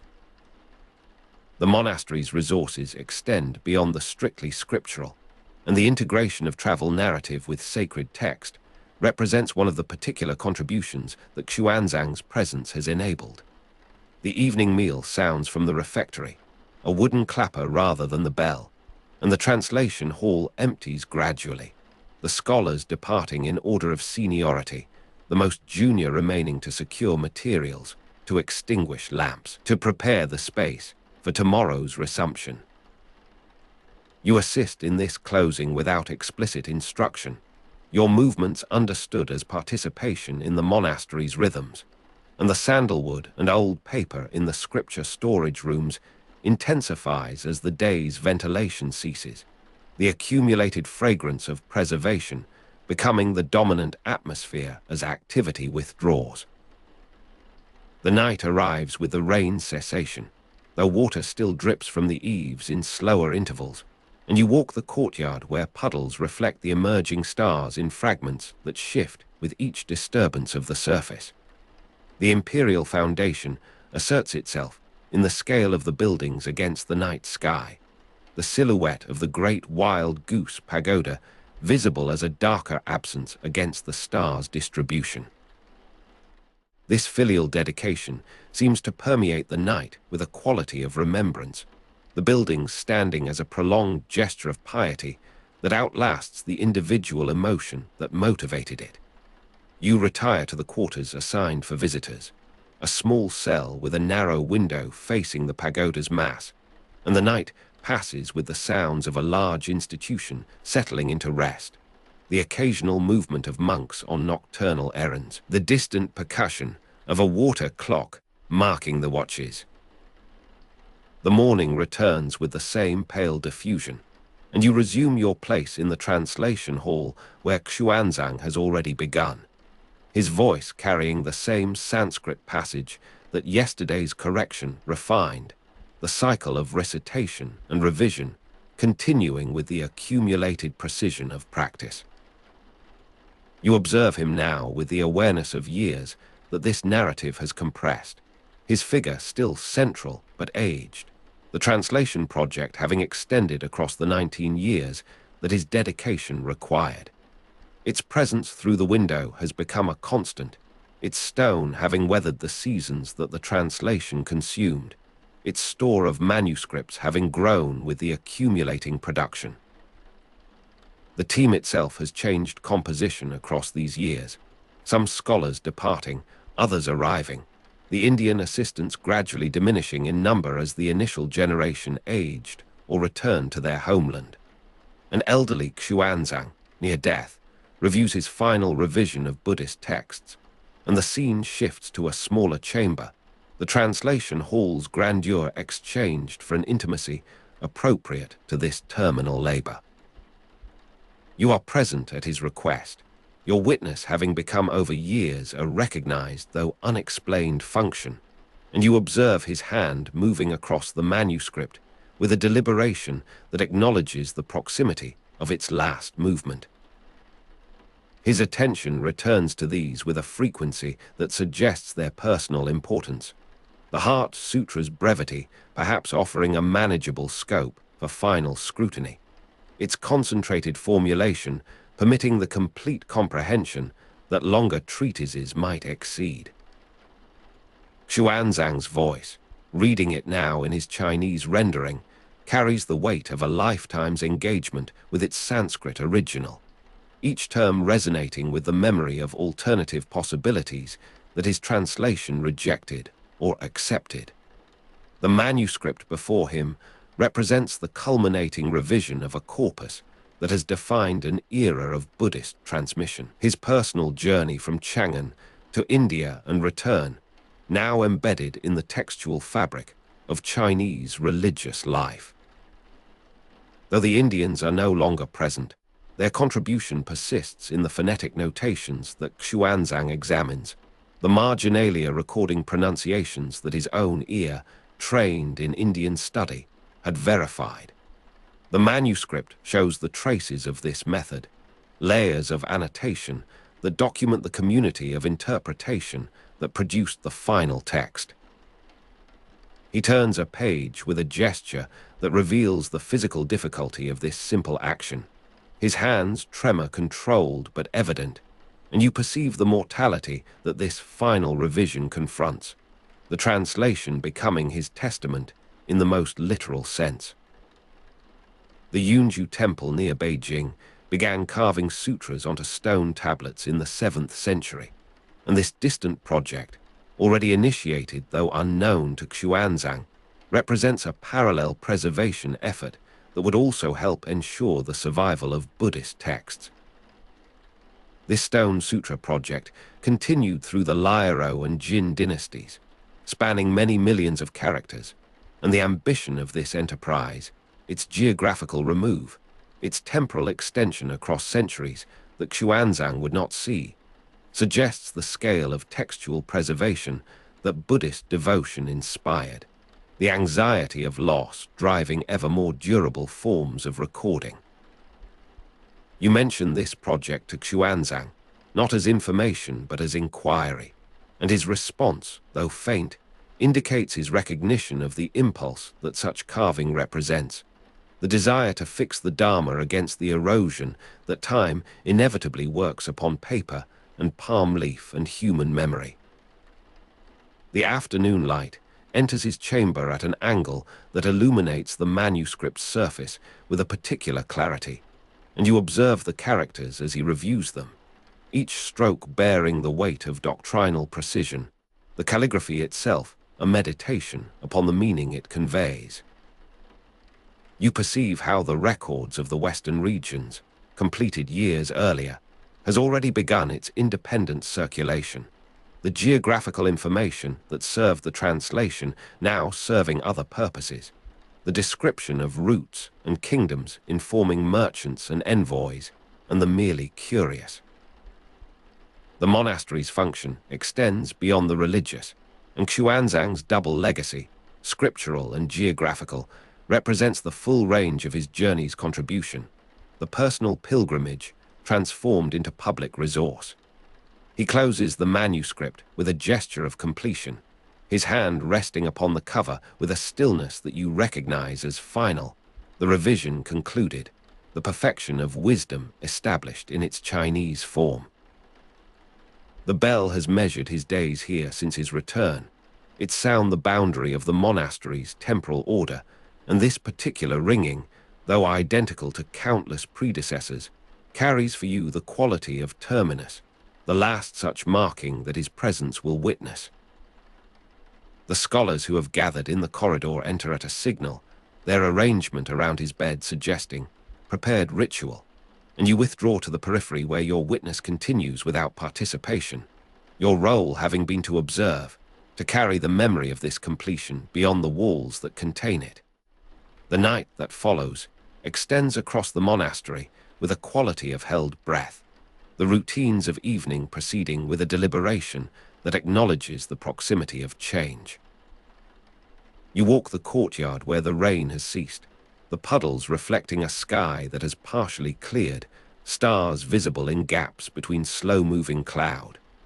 The imperial foundation seems now a distant origin, the monastery's life having extended beyond its initial purpose into a significance that the founder could not have anticipated. This filial dedication, though historically specific, has become generalized into the monastery's continuous offering of merit, the devotion to parents extended to all beings through the textual preservation that the site enables. The pagoda rises against the partial clearing, its 7 stories visible as a graduated darkness, and you remember the abbot's inspection, the seasonal vigilance, the manuscripts stored within that now include the final revision completed today.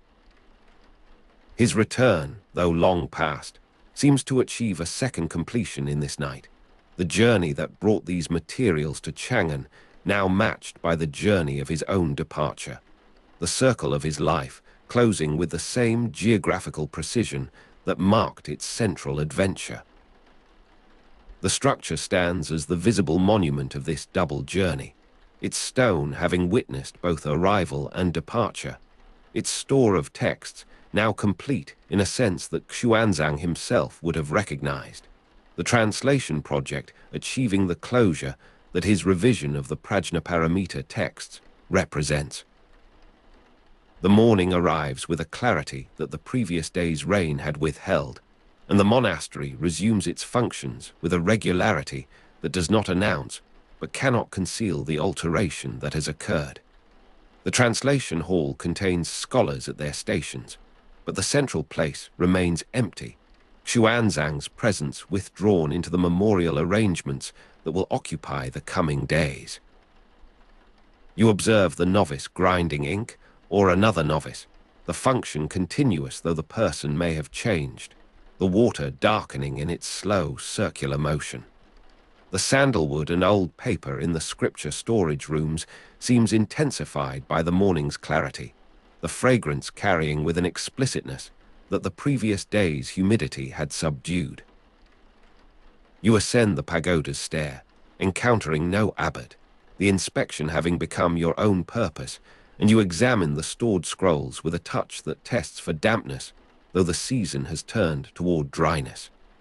You stand at the edge of a broad courtyard in the autumn of 850, where the examination compound of Chang'an receives candidates from across the Tang realm. Around you, the grey stone walls rise to twice the height of a man, their surfaces marked with the pale streaks of 20 generations of rain. The system known as Keju, literally subject recommendation, has operated since the Sui period, and by the late Tang, it had become central to the aspirations of many literate families across much of China. You watch a young man from Shandong province approach the gate with a woven basket balanced upon his shoulder, his gait slowed by the weight of dried provisions accumulated across weeks of travel. The sharp smell of fresh ink sticks and pine soot preparation drifts from his belongings, mingling with the broader scent of anticipation that clings to every candidate assembled in this place. The morning air carries a particular density, the moisture of the Wai River plain having settled overnight into a mist that softens the edges of every roofline and banner.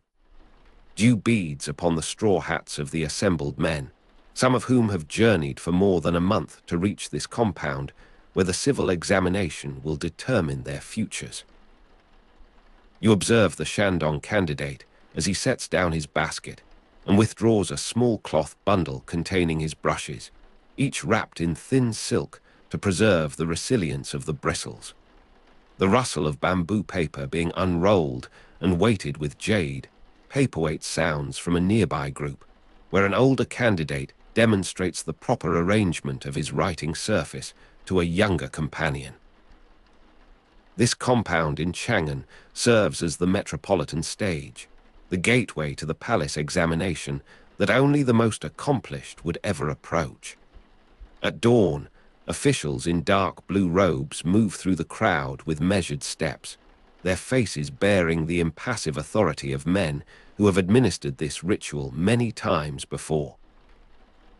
You feel the autumn cold in your unheated examination cell even before you enter it, the breath of candidates visible during early morning writing as small clouds that rise and dissipate in the pale light. The gates of the compound swing inward with a low groan of iron hinges, and the procession begins, each man presenting his identification documents to clerks who have spent the previous night arranging the small, isolated cells where candidates would sit for multiple days. The Shandong candidate passes before you, his basket now in the custody of an attendant who will deliver it to his assigned position, number 47 in the eastern row. Success rates were extremely low, often fewer than 1 in 10 candidates passing the highest level. Yet every man here has chosen to confront those odds rather than accept the limitations of life without official status. Inside the compound, a grid of narrow wooden corridors extends in precise geometry, each cell barely sufficient for a man to lie flat with his limbs unbent. You follow the Shandong candidate down the passage assigned to him, watching as he locates his cell and bends to enter its confined space. The walls rise to shoulder height, providing isolation from direct sight of neighbors while permitting the circulation of air and, inevitably, sound. He arranges his brushes, ink, and sleeping mat with practiced efficiency, the movements of one who has rehearsed this preparation in imagination countless times before the opportunity arrived. The Keju system demanded this physical austerity as the first test of character, filtering out those whose constitution or temperament could not sustain the rigors of official responsibility. The Tang examinations tested candidates on classical Confucian texts, poetry composition, and policy essays, and every item now deployed in this cell served one of those 3 purposes. The distant drumming from the palace marking the hours of examination time begins as the sun clears the compound wall, each beat measured and unhurried, transmitted through the morning stillness across the distance of several li. You settle into observation of the Shandong candidate's preparations, noting how he grinds his ink stick against the stone with slow circular motions, the water turning gradually to the deep black that proper calligraphy requires. The sharp smell of fresh ink sticks and pine soot preparation intensifies in the enclosed space, becoming the dominant sensory presence as other preparations conclude. His sleeping mat of woven reed unrolls to cover the plank floor, and upon it he places his small store of provisions: dried meat, compressed cakes of grain, a flask of water replenished at the compound well. Candidates brought their own food, bedding, and writing supplies into the examination compound, the rules permitting no variation from this self-sufficiency, each man responsible for sustaining his own body through the ordeal of mind that approached. The autumn cold in unheated examination cells deepens as the morning progresses, the sun's warmth insufficient to penetrate the stone mass of the compound walls. You watch the Shandong candidate wrap his shoulders in a thin cotton garment, his fingers continuing their work despite the stiffness that cold brings to joints. The examination prompt is posted by an official who moves along the corridor, affixing the text to a board at the passage entrance where each candidate must copy it for himself. The Shandong candidate reads with lips moving silently, his brush already poised above his paper. Compose a policy essay on frontier defense and agricultural supply. The topic demands integration of classical principle with practical administration, the very synthesis that distinguished the scholar official from the mere pedant. The examinations represented the primary route for social advancement in imperial China, and this prompt, with its dual attention to military and economic concerns, tested the breadth of preparation that successful candidates required. You move through the corridors, the sound of brush on paper rising from every side like the whisper of insects in summer grass, though the season has turned toward the austerity of late autumn. The Shandong candidate writes with controlled speed, his characters forming in neat columns that descend the page with the regularity of cultivated fields. The system produced scholar officials who governed at county, provincial, and central levels, and the quality of his calligraphy already suggests the discipline that such responsibilities would demand.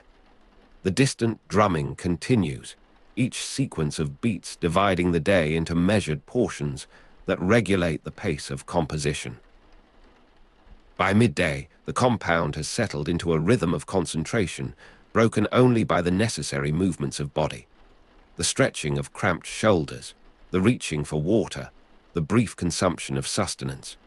You observe the Shandong candidate as he pauses to eat, his teeth working at the cold, slightly rancid preserved meat in a narrow wooden room where no fire is permitted and no cooking possible. The taste must sustain him through hours yet remaining, the protein and salt translating into the energy of continued thought. Around him, the cells extend in their grid pattern, each containing a similar scene of solitary labor, the collective ambition of the Tang Empire reduced to these individual contests between mind and blank page.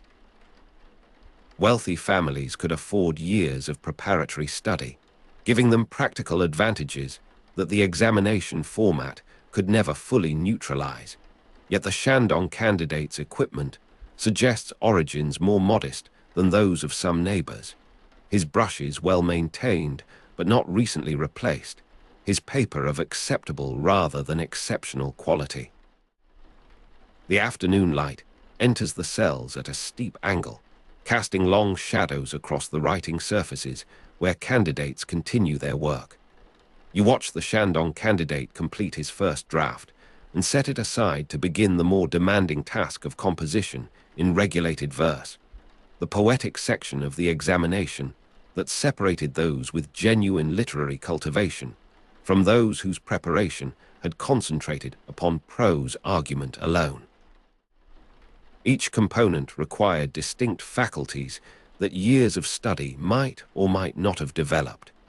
His lips move again, testing tonal patterns against the requirements of regulated verse, the balance of level and oblique tones that the Tang period had refined into an exacting art. The Keju system thus demanded not merely knowledge, but the embodied skill of immediate poetic production, the ability to generate new compositions that satisfied formal constraints without the luxury of prolonged revision. As evening approaches, the compound enters a different phase of its temporal order, the light fading rapidly within the stone-enclosed space. You sense the collective fatigue that descends upon the grid of cells, the accumulated strain of hours of intense mental concentration, now compounded by the physical discomfort of the confined posture. The Shandong candidate lights a small oil lamp, its flame steady in the still air, and continues his work into the night with the determination of one who knows that the examination period permits no extension for individual need. The autumn cold intensifies after sunset, the breath visible during early morning writing having given way to a more general chill that penetrates clothing and settles into bone. He wraps himself more closely in his cotton garment, the brush moving more slowly now as fatigue accumulates in the muscles of hand and forearm.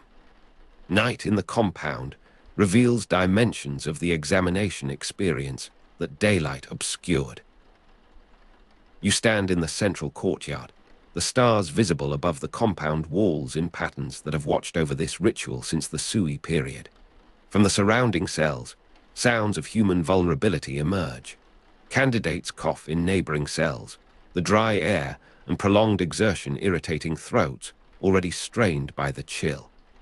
Someone weeps softly, the sound muffled by the wooden partitions, yet carrying in the silence with an intimacy that no daytime noise could achieve. The Shandong candidate does not weep. You observe him through the gap above his cell wall, his lamp still burning, his brush still moving with the mechanical persistence of one who has trained himself to continue despite all distraction. The distant drumming has ceased for the night, replaced by the watchman's call that circulates the compound at irregular intervals, checking for the forbidden signs of collaboration or the emergency of illness. The second day begins before true dawn, the compound stirring in darkness as candidates who have slept poorly or not at all resume their positions. You watch the Shandong candidate grind fresh ink, the sharp smell of pine soot preparation returning with the renewed activity. His face shows the effects of the night, shadows beneath the eyes, and a slight tremor in the hand that holds the ink stick, yet his movements retain their purposeful economy. The system lent meritocratic features to an otherwise absolutist imperial structure, and this physical ordeal formed part of that meritocratic testing, selecting for endurance as well as intellect. The Tang examination, graduates often formed lifelong networks of political alliance, but first they must survive this isolation, this reduction of the self to the capacities that could be demonstrated within these wooden walls. The examination prompt remains posted, though by now every candidate has transcribed it, and the original serves only as reference. You observe the Shandong candidate as he returns to his policy essay, adding revisions and extensions that the night's reflection has suggested, the original draft now marked with small characters in the margins indicating the sequence of insertion. The rustle of bamboo paper being unrolled sounds occasionally from distant cells, where candidates have exhausted their initial supply and must begin fresh sheets. The compound rules permit no communication between occupants, yet the simultaneous sounds create an acoustic community of effort, each man alone yet joined in the collective undertaking that the civil examination established as the central institution of elite recruitment. By the second afternoon, a different quality enters the compound atmosphere, the urgency of approaching deadline beginning to displace the measured pace of the first day. You sense this in the Shandong candidates' more rapid brush movements, the slight sacrifice of calligraphic perfection for the necessity of completing all required compositions within the permitted time. The taste of cold, slightly rancid preserved meat recurs at his brief meal, the repetition of this sustenance having dulled even the slight pleasure it might initially have provided. He eats mechanically, his eyes returning to his papers even as he chews, the division of attention itself, a skill that examination conditions demanded. Success at this metropolitan stage would qualify him for the palace examination, the final and most prestigious test, where the emperor himself might preside as the ultimate examiner. The second night brings deeper fatigue, the accumulated deficit of rest beginning to affect the clarity of thought that the examination required. You move through the corridors, the lamps burning lower in many cells as oil supplies diminish, some candidates having calculated incorrectly the amount required for 3 days of night work. The Shandong candidate's lamp still burns steadily, his preparation having been adequate to this practical need. From neighboring cells, the sounds of physical distress continue, the coughs more frequent now, the weeping replaced by a silence that seems more ominous than any vocal expression. The Keju system made no provision for the indisposed, the ill, or the overwhelmed. The compound gates, once sealed, remained so until the appointed hour of opening, and within that interval, each man confronted his own capacities without possibility of external rescue. The third dawn arrives with a particular quality of light, the sky clearing after 2 days of overcast to reveal a blue of autumnal depth. You stand in the compound courtyard as the sun rises, the stone surfaces warming slightly though the air retains its chill. The distant drumming from the palace resumes, the final day now measured in the same regular beats that have structured the entire ordeal. The Shandong candidate emerges briefly from his cell to stretch his limbs, his face pale in the morning light, his clothing bearing the creases of 3 days without removal. He exchanges no word with the few others who have emerged similarly, the prohibition on communication still in force, yet you observe the brief glance that passes between him and a candidate from the adjacent cell, a recognition of shared experience that requires no articulation. The final hours of the examination period demand the completion of fair copies, the presentation versions that examiners would actually read. You watch the Shandong candidate as he transfers his compositions to fresh paper, the brush moving now with the special care that final presentation requires, each character formed with the deliberation that might influence a reader's impression of his cultivation. Copyists and examiners worked under strict security to prevent fraud and favoritism, but this initial presentation of his own hand remained the candidate's responsibility, the first and often decisive impression that his work would create. The quality of this fair copy would signal his fitness for the documentary responsibilities that official life entailed. The autumn cold persists through this final morning, the sun's warmth still insufficient to overcome the thermal mass of stone and the absence of any heating source. The Shandong candidate's breath remains faintly visible as he writes, the small cloud of each exhalation rising and dissipating above his paper. The sharp smell of pine soot preparation has permeated his clothing by now, becoming an odor that would cling to him for days after his departure from this place. The intensity of his concentration suggests the weight of recognition, the understanding that these final hours might determine the trajectory of his entire life. As the appointed hour approaches, officials move through the compound to collect the completed papers, each candidate sealing his work in a paper envelope that bears only his registration number.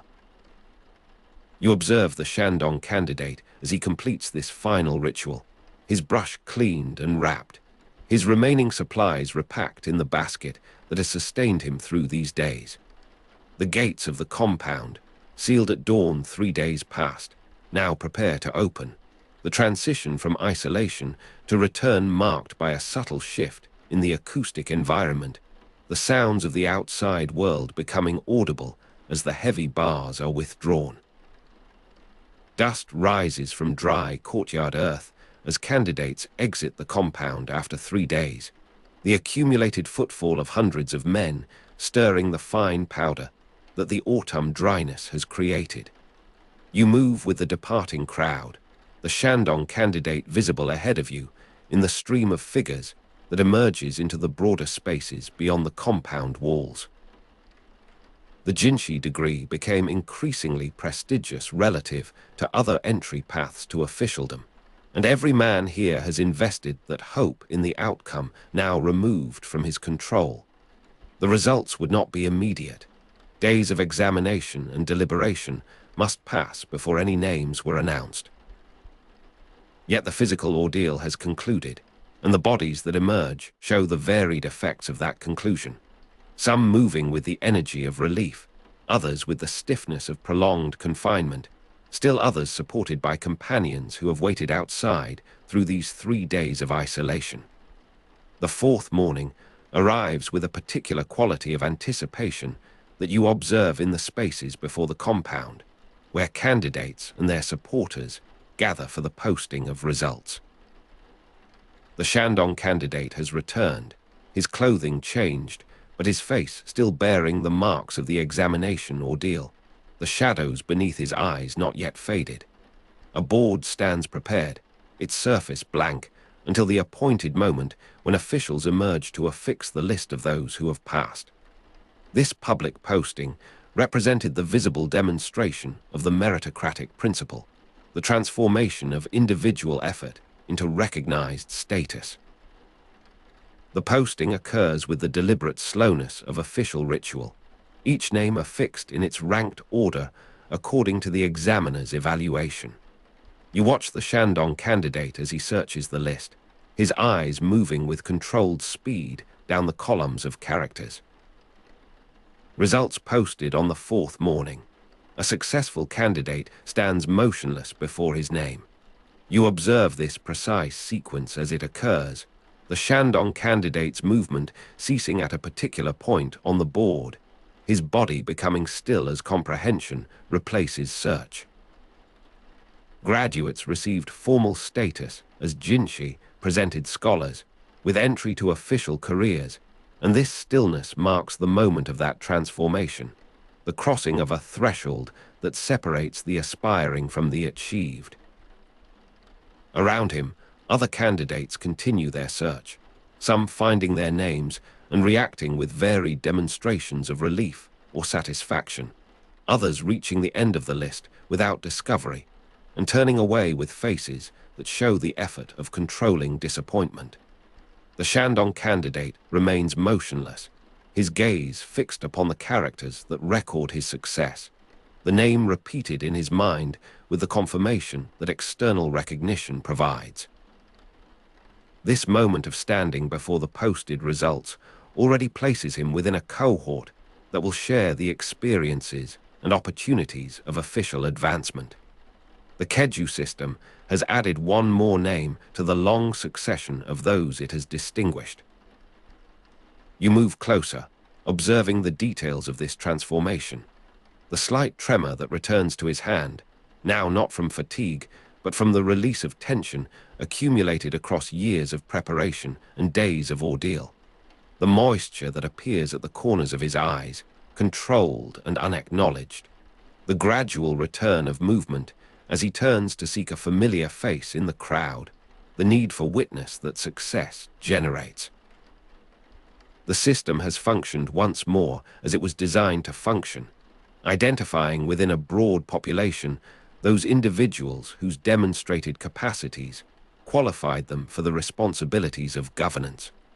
The morning progresses, and the compound area gradually empties as candidates depart to pursue the consequences of their various fates. You follow the Shandong candidate at a distance, watching as he is embraced by a companion who has waited through these days, the physical contact breaking the isolation that the examination enforced. The sharp smell of fresh ink sticks and pine soot preparation will greet new candidates in new seasons, the sensory signature of an institution that endured across nearly 13 centuries of imperial history.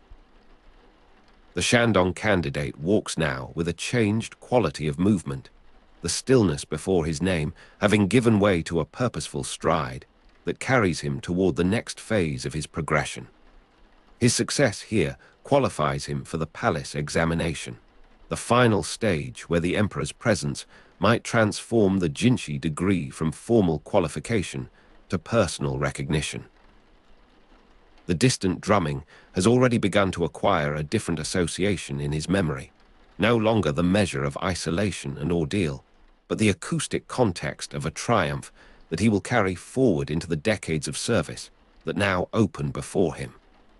You lose sight of him in the dispersing crowd, the individual narrative merging into the collective history that the examination system generated across its long operation.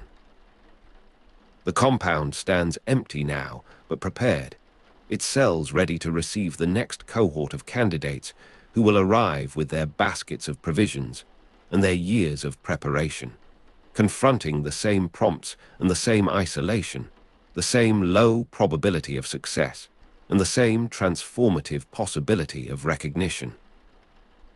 The Shandong candidate who stood motionless before his name will join that governance, his decisions and his character shaped in part by the experience of these 3 days in a narrow wooden cell. The day continues toward noon, the autumn sun rising to its highest point in a sky that retains the clarity of the morning's clearing. You remain in the compound area, observing the gradual return of ordinary activity to a space that has served its temporary purpose as the arena of selection. Dust rises from dry courtyard earth as workers move through the space, preparing the cells for the next examination cycle, the physical infrastructure of the Keju system persisting through the individual episodes of its use. The maintenance of this infrastructure testified to the commitment of imperial resources to the root of social advancement, the recognition that governance required a continuous supply of tested and proven capacity. The afternoon light begins to lengthen as you depart, the compound falling behind in the urban fabric of Chang'an, the examination experience dissolving into the broader texture of Tang life. The Shandong candidate has proceeded to whatever celebration or preparation his success requires, the motionless moment before the posted name having given way to the continuous movement of a life, now redirected. The system will continue its operation, the dates of its formal establishment under the Sui to its final abolition in 1905, marking the full span of an institution that shaped Chinese governance across dynastic changes and historical transformations. The taste of cold, slightly rancid preserved meat eaten in a narrow wooden room will persist in his memory as the sensory signature of that transformation, the physical austerity that preceded the recognition of merit. You walk through the streets of Chang'an, the autumn cold moderated now by the afternoon sun, the city extending around you in its vast complexity of commerce, administration, and daily life. The successful candidate of this examination cycle will enter the prestige of the Jinshi degree, his interactions and his opportunities shaped by the formal status he has acquired.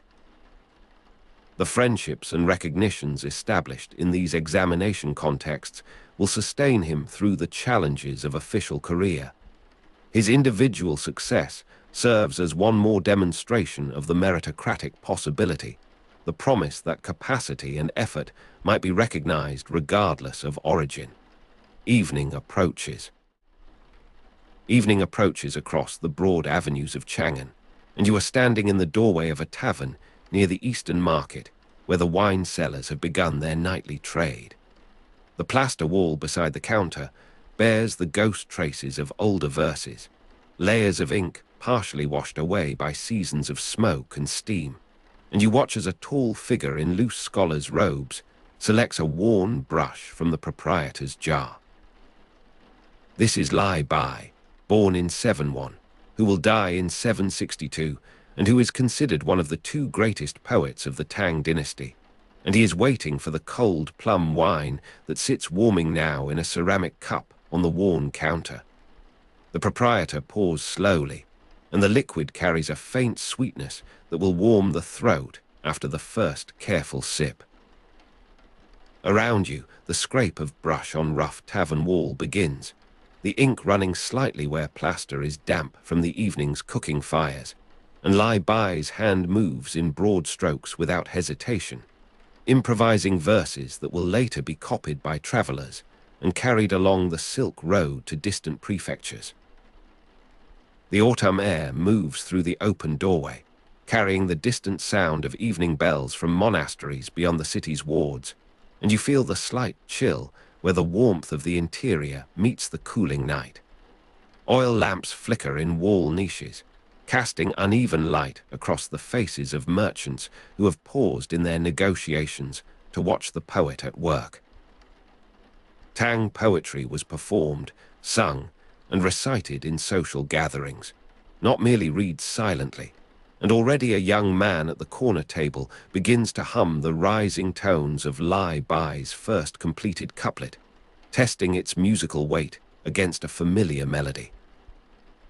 The scent of roasting chestnuts mixes with the sharper smell of the wine, and you notice how the poet's hand never stills, how each line flows into the next without the hesitation of revision, as though the verses existed complete before they reached the receptive surface of the wall. You move through the streets now, leaving the tavern's glow behind, and the city reveals its other face in the hours after midnight. Du Fu, born in 712 in Gong County, east of Luoyang, who will die in 770 near modern Changsha, walks ahead of you through the poorer wards where the wide avenues narrow to passages between crumbling courtyard walls. The regulated verse forms developed strict tonal and structural requirements, but here in the darkness, those formal constraints seem distant abstractions, replaced by the immediate textures of suffering that press against your senses. Refugees from the northern frontier huddle in doorways, their breath visible in the cold, and you observe with Du Fu as he stops to listen to an old woman describing the flight from a burned village, her voice low and continuous as the drip of water from a broken gutter.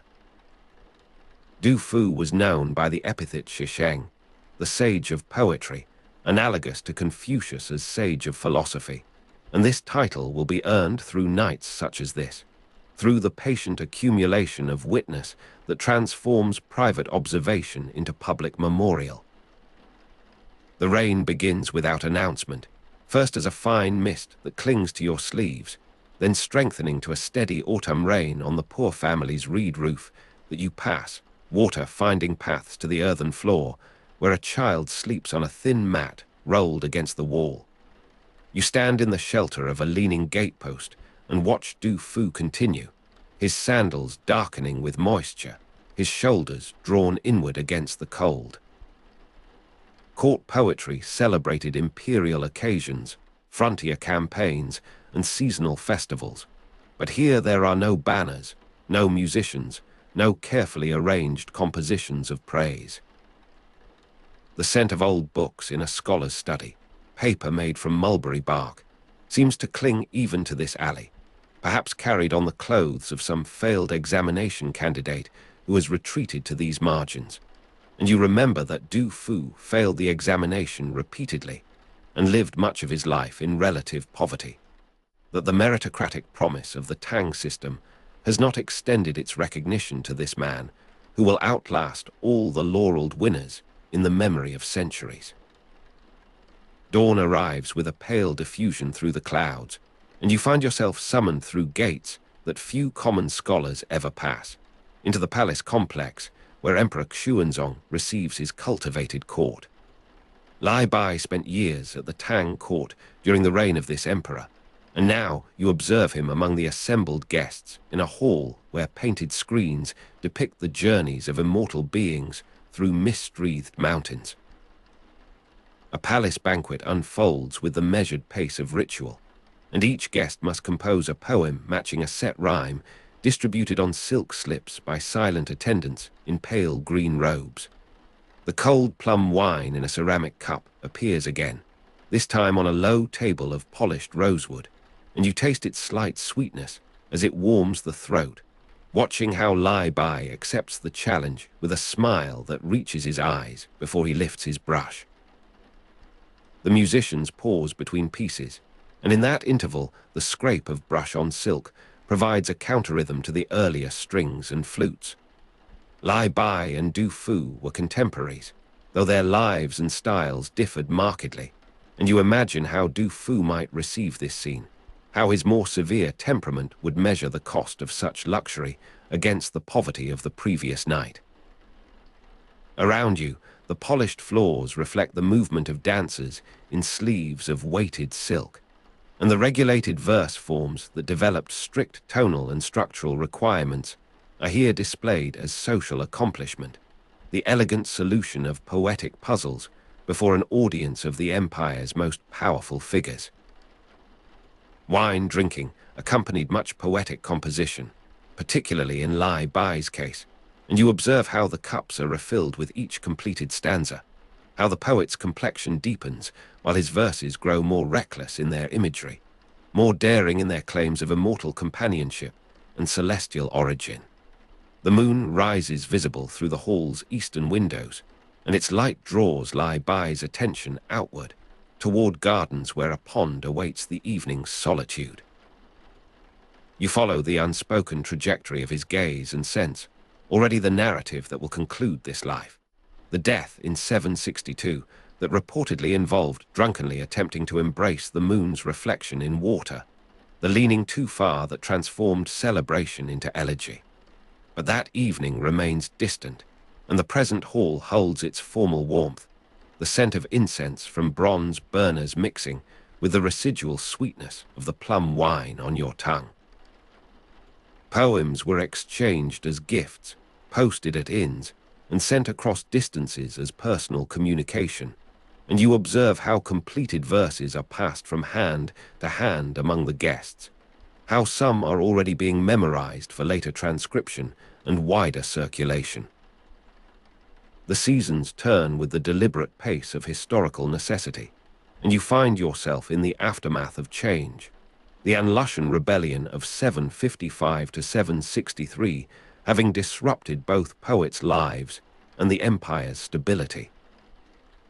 Lai Bai departs caught in disgrace, riding west toward the mountains and Taoist retreats where the political world will lose track of his movements, and you stand at a dusty crossroads watching the single figure diminish against the vast landscape of the kindling ranges.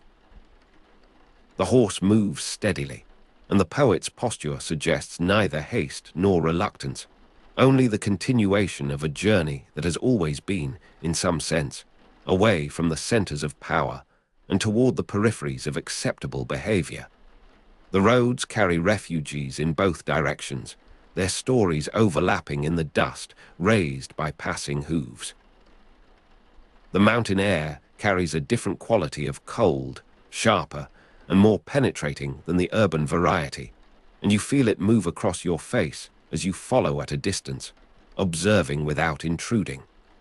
Even in this withdrawal, his reputation travels ahead of him, drawing seekers to remote hermitages where he composes verses on cliff faces and temple walls.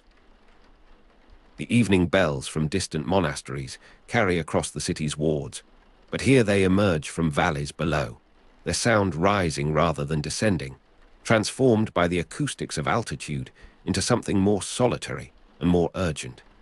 You camp where the trail widens, and the moonlight on a garden pond where a drunken poet sees a reflection and leans too far seems prefigured in every still pool, every dark surface that holds the luminous image without possessing its substance. The rain returns with the persistence of autumn storms, and you are standing now in a hut where the roof of bundled reeds has begun to fail in multiple locations. The autumn rain on a poor family's reed roof, creating small streams that water finds paths along to the earthen floor.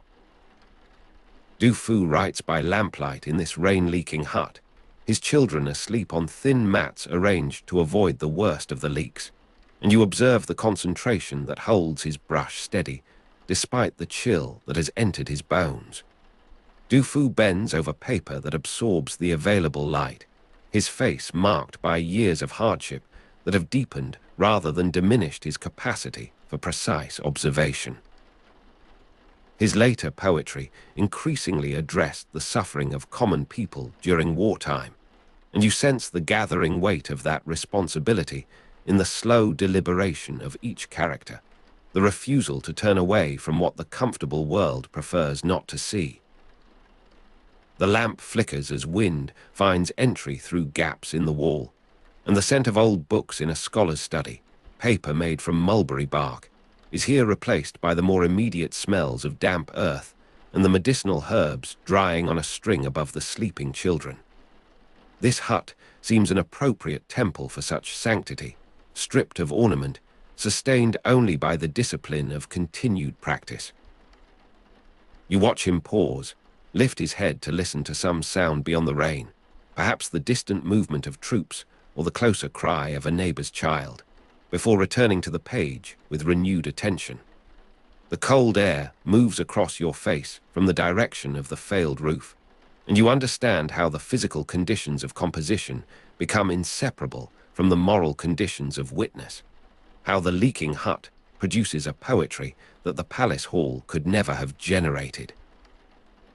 Morning arrives with a thinning of the rain rather than its cessation, and you follow the paths of a monastery complex where the accumulated quiet of centuries seems to slow even the falling water. A young clerk copies both poets' works onto scrolls for preservation in a monastery library, and you stand behind his shoulder observing the regularity of his brushstrokes, the care with which he maintains consistent spacing and pressure despite the length of his task. The scrolls accumulate on a shelf of dark wood, and the scent of old books in a scholar's study, paper made from mulberry bark, is here being created rather than received, the fresh sheets absorbing ink that will darken and mellow across decades of storage. The clerk works without the urgency of inspiration, his movements meditative and repetitive, and you observe how he pauses occasionally to compare his copy against an original, how his lips move in silent recitation to test the rhythmic integrity of what he transmits. You notice how the monastery's architecture frames his labor, how the high windows admit sufficient light without the distraction of direct views, how the distant sound of chanting provides an acoustic environment conducive to sustained concentration. The afternoon light shifts across the copying desk, and you move to the library's outer gallery where the rain has finally ceased, leaving a world of dripping eaves and renewed bird calls. The cold plum wine in a ceramic cup, slightly sweet and warming the throat, seems a distant memory now, replaced by the simpler refreshment of rainwater collected in a stone basin. But the sensory register of lie-by's verses persists in the clerk's silent recitation, the physical pleasure of language that survives even in this austere setting. You return to the copying room as the light begins to fail, and the clerk has lit additional lamps, their flames steady in the stillness that follows the storm. The scrolls completed today lie in weighted bundles, their surfaces still faintly damp with the ink's moisture, and you observe how the young man prepares for the final sheets of his task, selecting his brush with the deliberation of one who knows that fatigue can introduce error. The scrape of brush on rough tavern wall, ink running slightly where plaster is damp, has been transformed through copying into the controlled precision of monastery script, but something of the original urgency survives in certain characters, where the clerk's own sympathy has relaxed the formal constraints. The night settles around the complex, and you find a corner where meditation cushions are stored, wrapping yourself in the woolen blanket that serves travelers in this season. The moon rises late, clearing the clouds that have dominated the day, and through the high window you catch a glimpse of moonlight on a garden pond where a drunken poet sees a reflection and leans too far, the image held in memory rather than present sight, but no less vivid for that distance. Lie-by died in 762, and his death reportedly involved that final leaning, that embrace of illusion which the water completed into dissolution. You drift towards sleep with the sound of distant copying still audible, the clerk working by lamplight into the hours when concentration becomes dream, and the autumn rain on a poor family's reed roof seems to return in the rustle of the blanket's weave, the water finding paths to the earthen floor of your own fading consciousness. The voices persist as you descend, Du Fu's later poetry increasingly addressing the suffering of common people during wartime, the lines repeating with the regularity of the evening bells from distant monasteries that carry across the city's wards in your half-dreaming state. Du Fu outlived the rebellion that defined his mature work, outlived also the friend and contemporary whose more meteoric trajectory had already completed its arc. The Anlushan rebellion of 755 to 763 disrupted both poets' lives and the empire's stability, and you sense in your fading awareness how the historical catastrophe became, in their different hands, material for transformation, the suffering rendered into forms that would survive the specific circumstances of its origin. The morning light spreads across the Yangtze estuary in thin bands of pale gold, and you are standing at the harbor as a Japanese ship makes its final approach. The vessel has been upon the open water for many weeks, its sails showing the particular wear of storms survived. Around you, dock workers prepare ropes and planks with movements they have repeated through countless arrivals. The students aboard this ship, known as Kentoshi, have endured the particular motion sickness of ocean travel, a nausea unrelieved by ginger or acupressure, through days when the horizon offered no fixed point for the eye to rest upon. You observe figures emerging on the deck now, some bent still with the lingering sway of their bodies, the inner ear not yet reconciled to stillness. The year is somewhere between 630 and 838, one of many such crossings made in those centuries of deliberate, costly learning. The air carries the smell of river mud and the sharper scent of sea salt drying on silk wrappings that protect texts for the ocean voyage home.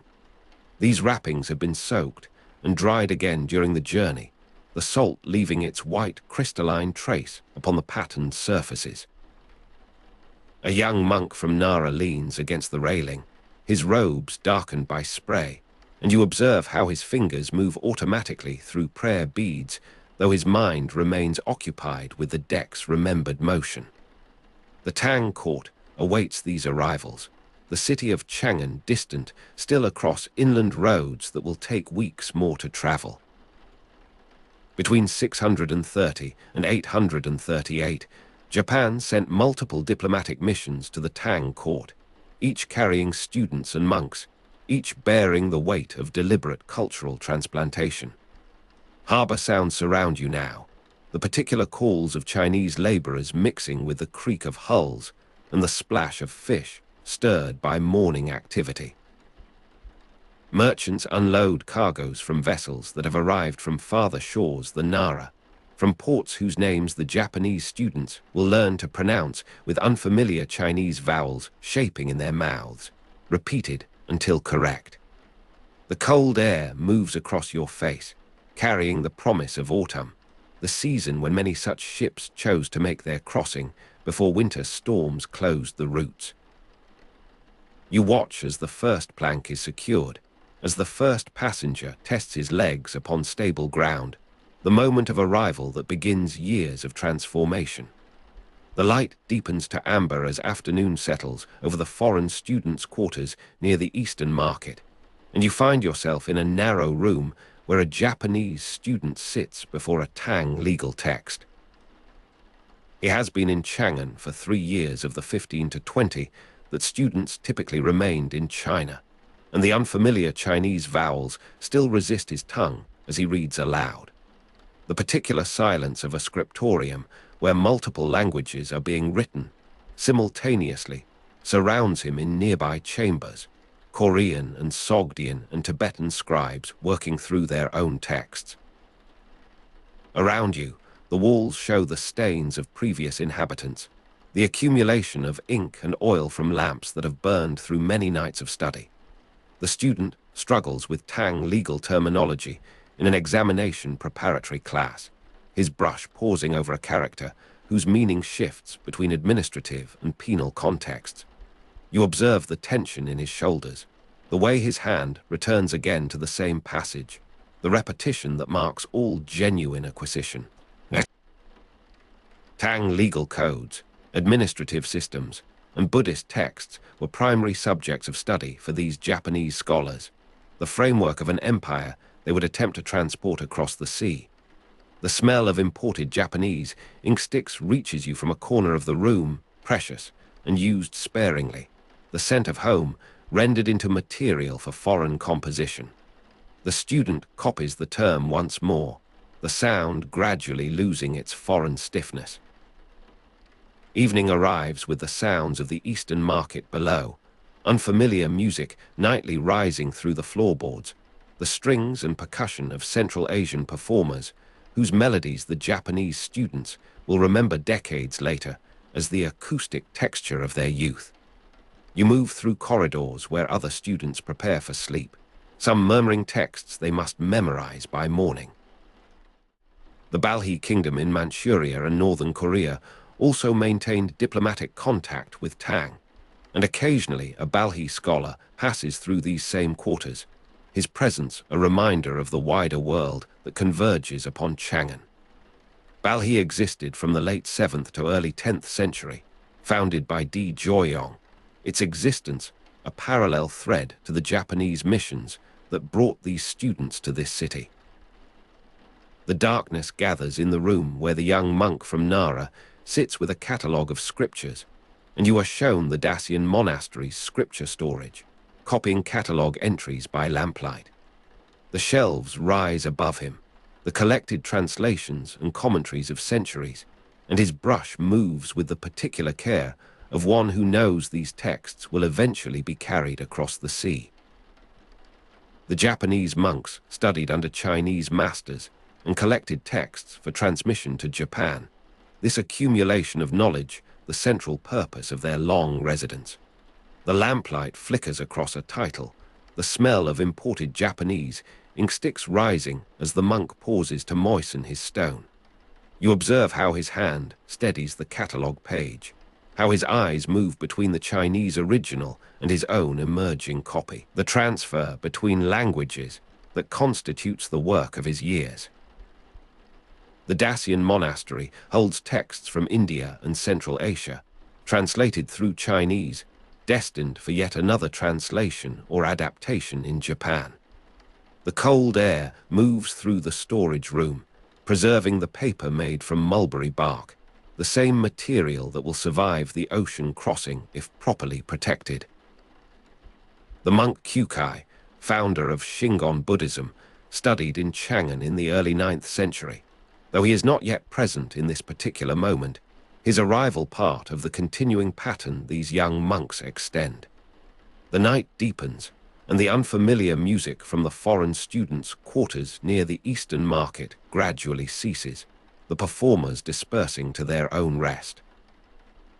You remain in the scriptorium, the particular silence of a scriptorium where multiple languages are being written simultaneously, now unbroken, except for the monk's breathing and the occasional shift of paper. The sea salt, drying on silk wrappings, protecting texts for the ocean voyage home, has been stored in chests against the far wall. The same salt that crusted the ship that brought these students, now repurposed to preserve what they will carry back.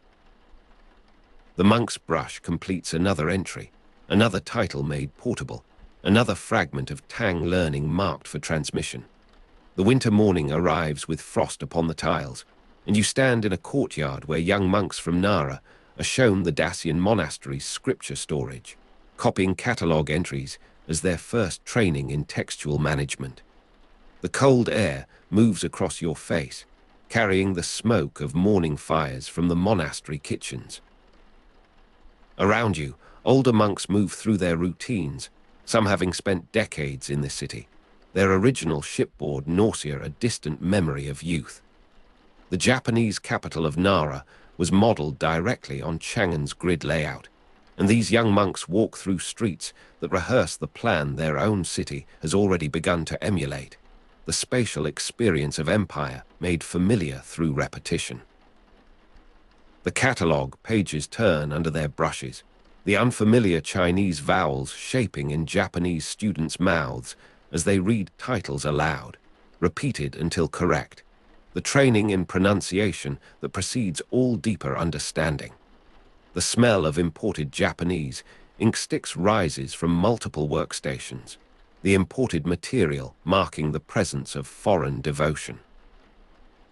You observe how the senior monk moves between the novices, correcting a stroke here, a pronunciation there, the accumulated precision of years. The Japanese students learn Chinese language intensively as prerequisite for all other study, and these morning hours of vocal repetition constitute the foundation upon which legal and administrative knowledge will later rest. The light shifts toward noon, and the courtyard empties as monks depart for meal and rest.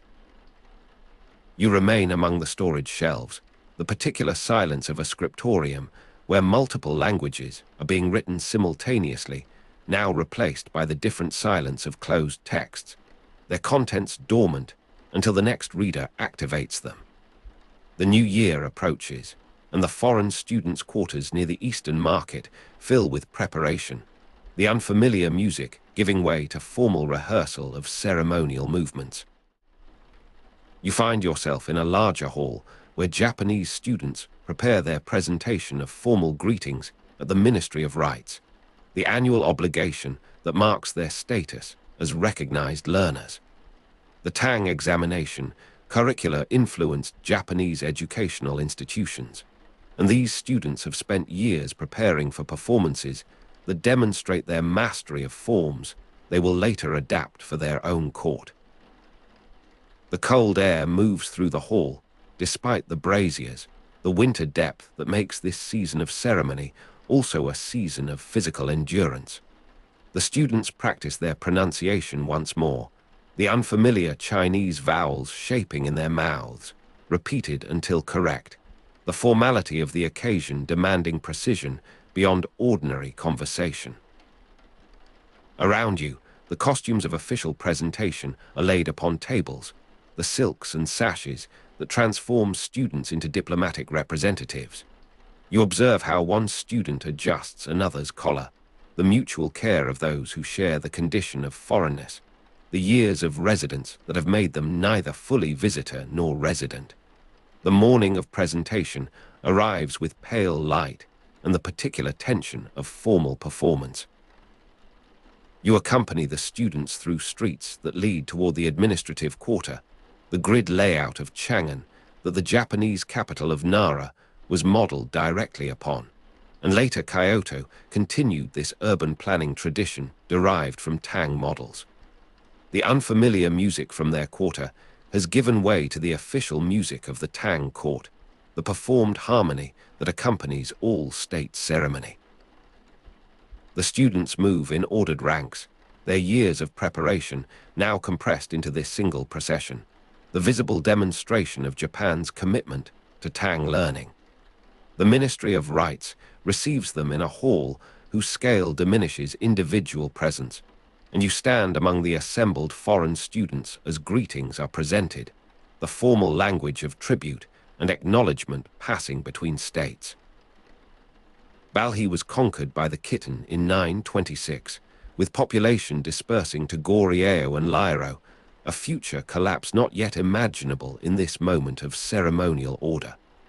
The students complete their presentation, the unfamiliar Chinese vowels they have shaped in their mouths, repeated until correct, now performing their function in the public sphere. The light of early spring settles over the returning procession, and you move through streets where merchants have begun to display the new season's goods, the Eastern Market returning to its ordinary commerce. The foreign students' quarters near the Eastern Market receive the students back into their daily routines, the unfamiliar music resuming as evening falls, the temporary suspension of ordinary life now ended. You observe how one student unpacks his ceremonial costume, the careful folding and storage of garments that will be worn again at similar occasions, the repetition that structures years of residence. The smell of imported Japanese ink sticks returns as evening study resumes, the interrupted copying of catalogue entries now to be completed. The years accumulate, and you find yourself in a chamber where a returning student packs scrolls, 40 years of collected texts, into waterproofed chests. His hair has grayed, his hands show the accumulated wear of decades of brushwork, and the sea salt drying on silk wrappings protecting texts for the ocean voyage home now covers the accumulated knowledge of a lifetime. The particular motion sickness of ocean travel, unrelieved by ginger or acupressure, awaits him again, the body memory of his arrival now to be repeated in reverse. Around you, the chests accumulate, each scroll placed with the care of one who knows the risks of water and mold, the particular fragility of paper transported across distance. The student pauses over a text he copied in his first year, the brushwork showing the uncertainty of youth, the unfamiliar Chinese vowels he once shaped in his mouth, now fully naturalized in his silent reading. You observe how his fingers trace the title, the moment of recognition that spans decades, the transformation that prolonged residence has worked upon him. Chang'an's cosmopolitan environment allowed Japanese students to encounter multiple cultures, and these chests contain not only Chinese texts, but Sogdian astronomical tables, Indian medical treatises, Korean historical chronicles, the accumulated cosmopolitanism of his years. The cold air moves through the chamber, the spring season that offers favorable winds for the eastward crossing. The packing continues through days of selection and arrangement, the returning student choosing what can be carried, what must be left, the economy of space and weight that governs all ocean travel. You watch as he places the most precious items deepest in the chests, the sea salt drying on silk wrappings, protecting texts for the ocean voyage home layered between each scroll, the preservation system refined through consultation with sailors and merchants.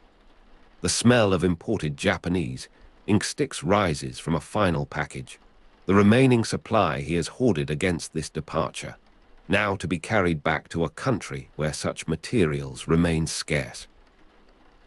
The departure day arrives with morning mist upon the river, and you stand at the harbor as the chests are loaded, as the returning student tests the plank with the careful steps of one whose body remembers the particular motion sickness of ocean travel, unrelieved by ginger or acupressure. Around you, other departing students make their farewells, some having completed the full 15 to 20 years that students typically remained in China, others leaving earlier with less complete collections. The ship that will carry them shows the same sail wear as the vessel that brought them, the same accumulated evidence of storms survived. The foreign students' quarters near the Eastern Market will receive new arrivals to fill the spaces they leave, the unfamiliar music continuing for others who will hear it with fresh ears. The light shifts, and you find yourself not at the harbor, but in a Chang'an suburb temple, an elderly Japanese monk teaching novices in a chamber whose walls show the stains of decades of lamp smoke. He has never returned home, this monk, one of those who remained beyond the ordinary term, whose life has become fully embedded in the Tang world. Around you, the novices copy his words, their young hands learning the forms he has perfected, the transmission now reversed, a Japanese master teaching in the land that formed him. The cold air moves through the temple, and the elderly monk pauses to warm his hands, the joints swollen with the accumulated damp of many winters. You observe how his Japanese accent, once so carefully trained away, has begun to resurface in his old age. The unfamiliar Chinese vowels he shaped in his mouth, repeated until correct, now gradually releasing their grip as the need for social performance diminishes. The smell of imported Japanese ink sticks no longer reaches you here, his supplies exhausted years ago, his brush now working with local materials that have become more familiar than the substances of his youth. The novices complete their copying, and the elderly monk reviews their work, his corrections precise. The standards he maintains derived from Chinese masters who taught him in his own youth. You watch as he instructs one novice in the proper formation of a character, his finger guiding the young hand through the stroke, the physical transmission of knowledge that survives all political change. The evening arrives with the unfamiliar music from some distant quarter, perhaps the same foreign students' quarters near the Eastern Market, perhaps another location where the cosmopolitan texture of Chang'an continues its acoustic presence. The elderly monk dismisses his students, and you remain with him in the deepening silence, the particular silence of a scriptorium, where multiple languages are being written simultaneously, now reduced to the single language of his solitary practice. His brush moves through a final passage, a commentary on a text he first encountered as a young monk from Nara, shown the Daci'en Monastery's scripture storage, copying catalogue entries by lamplight that has long since burned out. The monk sets down his brush, and you observe how his eyes move to a small image of a Japanese deity, perhaps the last material trace of his origin, the private devotion that survives the public dissolution of foreign identity. The darkness gathers completely, and the cold air moves across your face from the temple doorway, the night breeze that carries the sounds of a city where multiple cultures continue their parallel lives. You find yourself moving through streets that the Japanese capital of Nara was modeled directly upon, the grid layout that makes this city comprehensible even to a visitor, the spatial order that was itself one of the texts these students carried home. The foreign students' quarters near the Eastern Market lie in another direction, but you do not travel toward them. The particular acoustic environment of unfamiliar music, now distant, replaced by the quieter sounds of residential darkness. The harbor lies farther still, and you do not travel there either. The particular motion sickness of ocean travel, unrelieved by ginger or acupressure, not yours to endure. The sea salt drying on silk wrappings protecting texts for the ocean voyage home, not your preparation to make. The smell of imported Japanese ink sticks has faded from your awareness, the sensory anchors of this chapter gradually releasing their hold as the narrative moves toward its close. The unfamiliar Chinese vowels shaping in a Japanese student's mouth, repeated until correct, have become the background texture of a world where such learning continues without your observation, the historical process extending beyond any single witness. The light of a new morning begins to touch the edges of the sky, and you find yourself in a final moment of observation, the particular silence of a scriptorium where multiple languages are being written simultaneously, now present not as physical location, but as historical condition, the accumulated texture of a cosmopolitan moment that these Japanese missions sustained across the centuries between 630 and 838. The returning student has sailed, his 40 years of collected texts moving across the water toward a country transformed by the learning of his generation. The elderly monk has slept, his brush resting, his commentary awaiting the next day's continuation, his presence in Chang'an a different form of return, the home he made in the place that made him. The cold air moves across your face one final time, carrying the promise of another day in this city where multiple cultures have converged, where the Japanese students and their diplomatic missions have left traces that survive in architecture and institution, in the grid of Nara and later Kyoto, in the examination systems and legal codes that structured a different empire across the sea.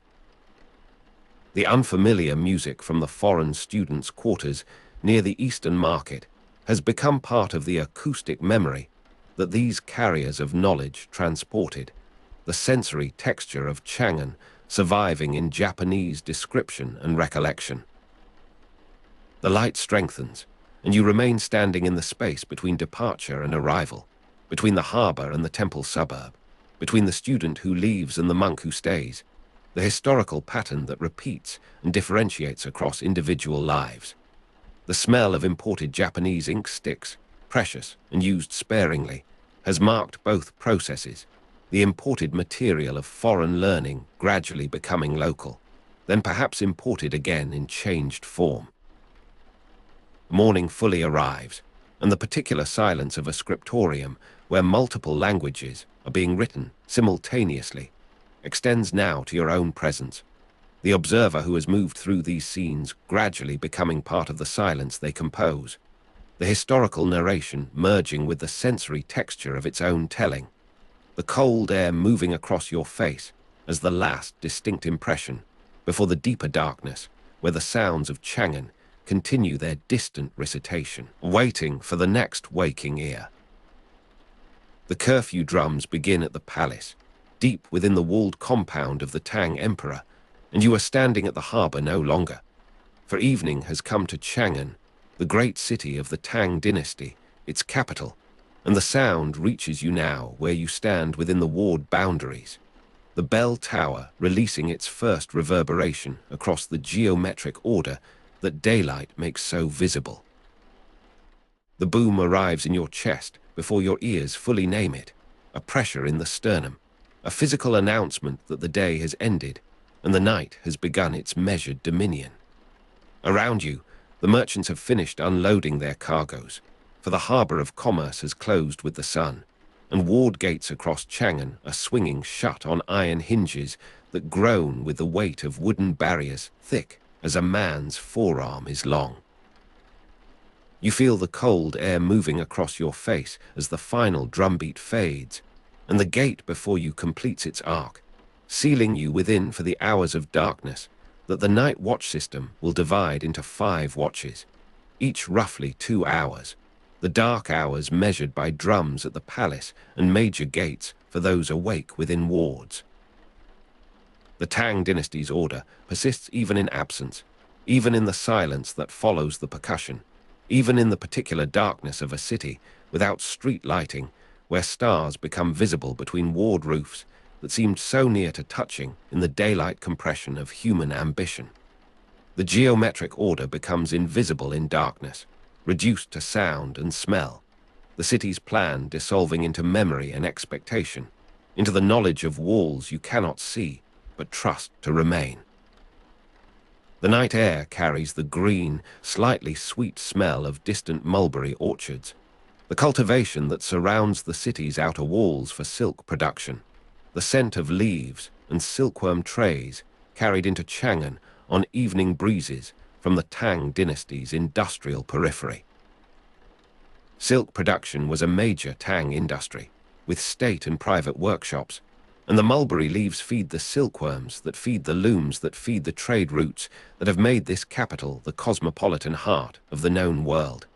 Though this evening breeze speaks only of agriculture, of the rural pressing against the urban, of the green life that continues its cycles regardless of curfew or drum. You breathe this smell, standing in the darkened ward, and it mingles with the dust of the day's traffic, with the residue of cooking fires, with the particular mustiness of packed humanity held in enclosure. In a scholar's chamber, somewhere within your ward, candlelight flickers as he reads by private illumination, legally permitted, the Tang law allowing this small flame against the greater darkness that the curfew system aims to enforce, the system that aims to prevent fire, crime, and political conspiracy, the 3 threats that night presents to imperial order. You do not see this scholar, but you know him by the quality of the light that escapes his shuttered window, a thin line of yellow-orange that describes the gap between wooden slats, the only evidence of wakefulness in a world ordered towards sleep. The dry rustle of a scroll being re-rolled in a chamber where sleep will not come reaches you perhaps, or perhaps you imagine this sound, the acoustic properties of the ward walls making uncertain what originates and what reverberates, what is present and what is memory of similar nights. The first watch begins, marked by drums at the palace and major gates for those awake within wards, the first of the 5 watches, each roughly 2 hours.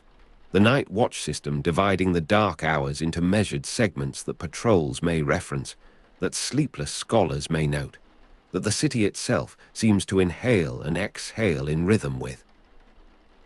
Night patrols check for unauthorized movement in the streets between wards, their lanterns visible from your position as small moving stars, lower than the celestial ones, bobbing in patterns that describe the avenues they walk, the empty avenues between locked wards where no legitimate foot may tread until dawn drums reopen the city. You watch these lights pass, the cold air moving across your face, and their progress seems infinitely slow, as if time itself has thickened with the darkness, as if the Tang Dynasty's regimentation of hours has discovered some resistant medium in the night itself. The particular darkness of a city without street lighting presses against your eyes with a weight that daylight never achieves, a darkness that seems to have volume, to occupy space rather than merely describe its absence. The geometric order that daylight reveals, the grid of Chang'an, becomes invisible in darkness, reduced to sound and smell, and you navigate now by ear and by nose, by the distant bark of a dog that carries across ward boundaries, by the green, slightly sweet smell of distant mulberry orchards that persists as the evening breeze settles into night stillness. The dog barks in the distance. Otherwise, the city is reduced to wind and the smell of mulberry, the cultivation for silk production surrounding the city's outer walls, the scent of leaves and silkworm trays carried into the city on evening breezes that have now faded to the merest residual presence, a green note in the darkness. Someone coughs in an adjacent house, the sound carrying over ward walls in the stillness, a human punctuation in the night that the first watch has established. You hear this cough and cannot determine its origin with precision, whether from the house to your left or the courtyard beyond it, the acoustic properties of enclosed space making the city seem both larger and more intimate than its daylight extent. The Tang Dynasty's ward system creating communities within communities, sound within sound. The cough subsides, and the stillness reasserts its dominion, the stillness that is not silence, but rather the accumulation of small sounds at the threshold of perception, the breathing of a city held in suspension. Distant dogs and closer rats, the city's unauthorized nocturnal inhabitants, continue their activities beyond the human curfew. The rats particularly bold in the spaces between wards where patrols pass but do not linger, where garbage accumulates until morning removal, where the life of the city continues its unacknowledged cycles. You hear the scuttling perhaps, or the distant dogs continuing their conversation across the locked barriers, and these sounds locate you in a nature that persists beneath and between the Tang Dynasty's civilizational order, the natural world that the curfew cannot govern, that the drums do not summon or dismiss. The cold air moves across your face, and you smell again the green, slightly sweet smell of distant mulberry orchards, the cultivation for silk production, the scent of leaves and silkworm trays carried into the city on evening breezes that now seem to belong to another time, though only hours have passed since the curfew drums began at the palace.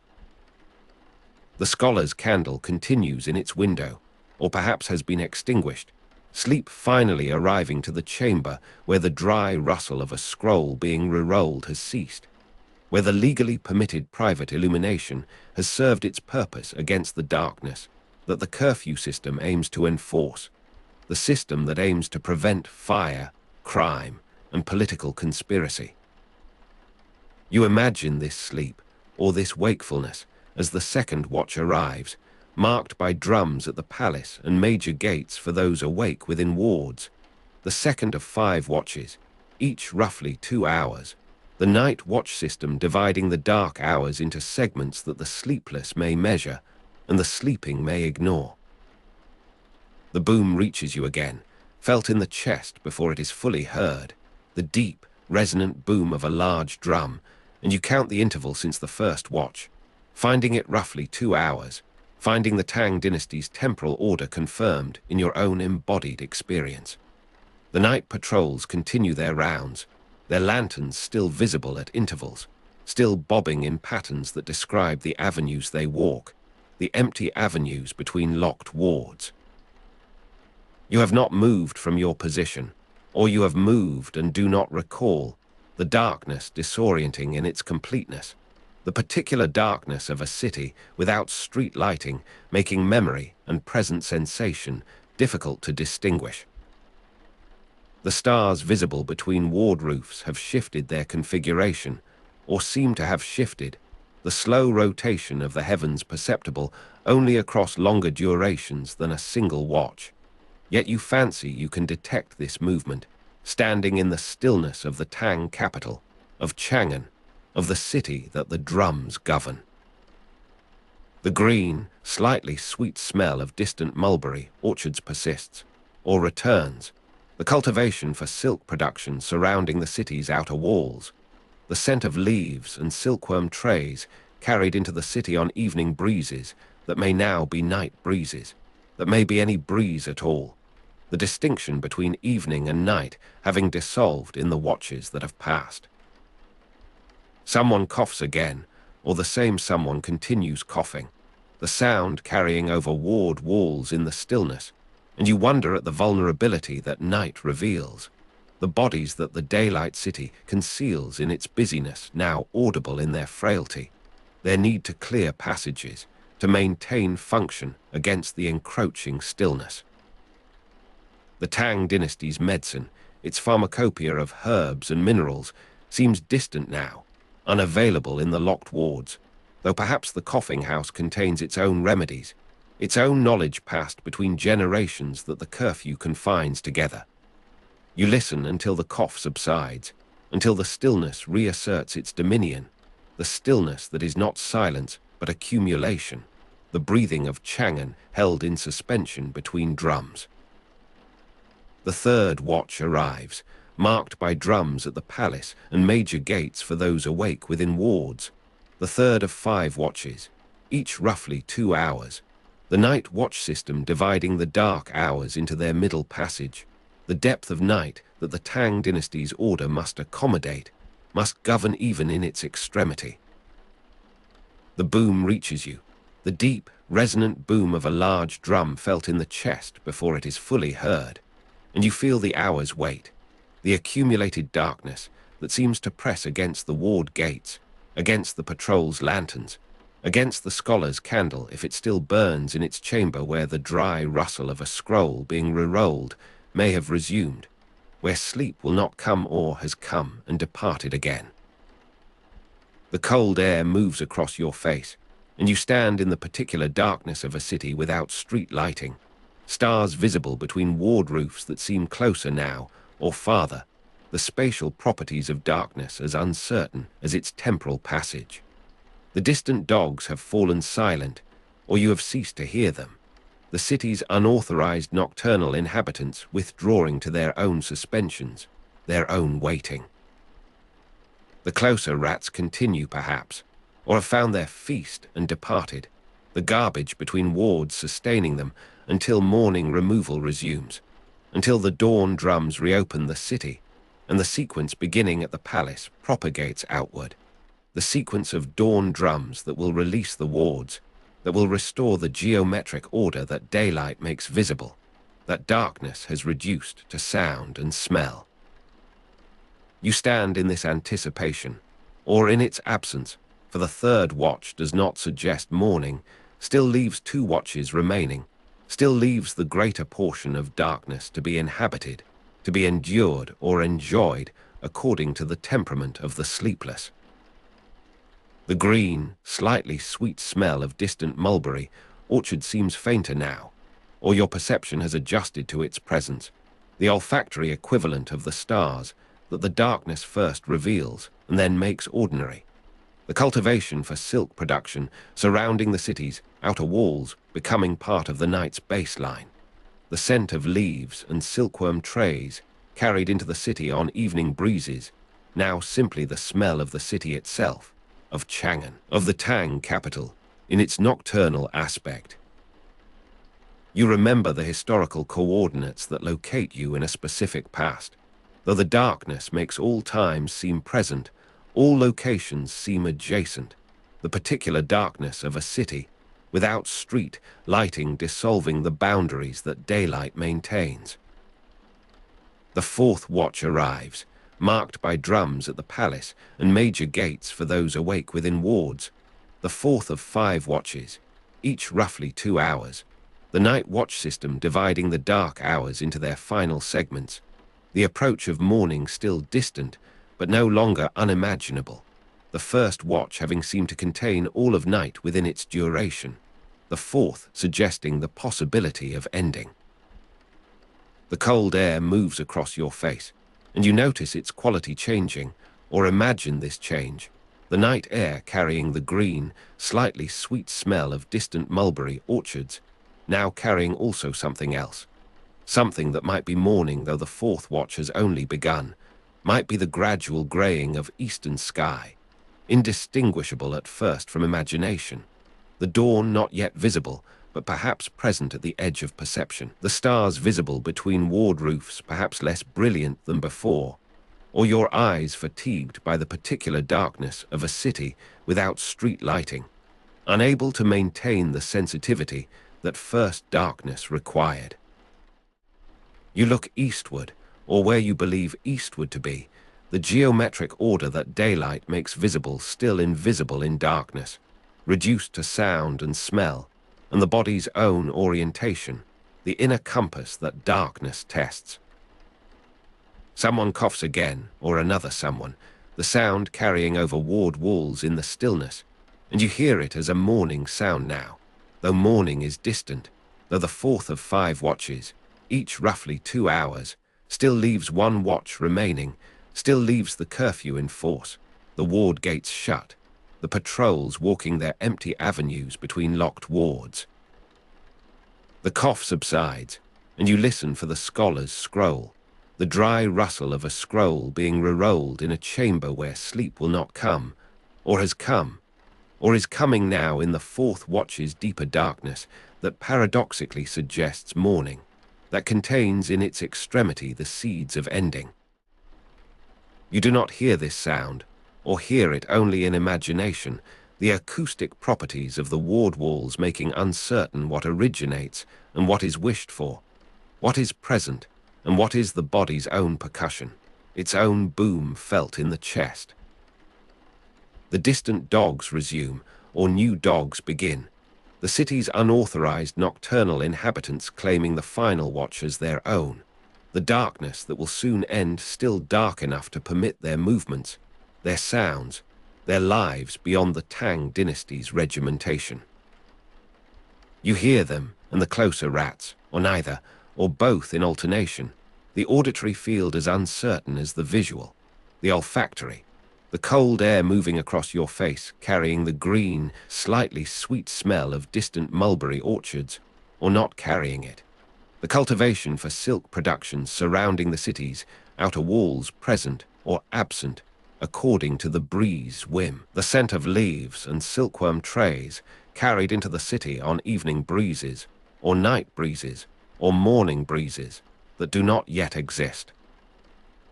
The fifth watch arrives, marked by drums at the palace and major gates for those awake within wards.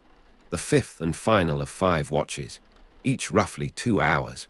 The night watch system completing its division of the dark hours. The curfew's duration measured and ended. The ward gates soon to open. The patrols soon to withdraw. The empty avenues between locked wards soon to resume their daylight traffic. The cold air moves across your face, and you look eastward again, seeking the gradual graying of eastern sky, indistinguishable at first from imagination, seeking the first light that the dawn drums will confirm, that the sequence beginning at the palace and propagating outward will announce to all wards, all citizens, all the sleepless and the sleeping alike. The first dawn drum, distant, and then nearer, announces the city's slow reawakening, the sequence beginning at the palace and propagating outward, the drums at the palace and major gates marking the end of curfew for those awake within wards, the end of the night watch system that divided the dark hours into 5 watches, each roughly 2 hours, the end of the curfew system that aimed to prevent fire, crime, and political conspiracy. You hear this drum, the first of the dawn sequence, and you feel the vibration as morning, as the return of the geometric order that daylight makes visible, that darkness reduced to sound and smell.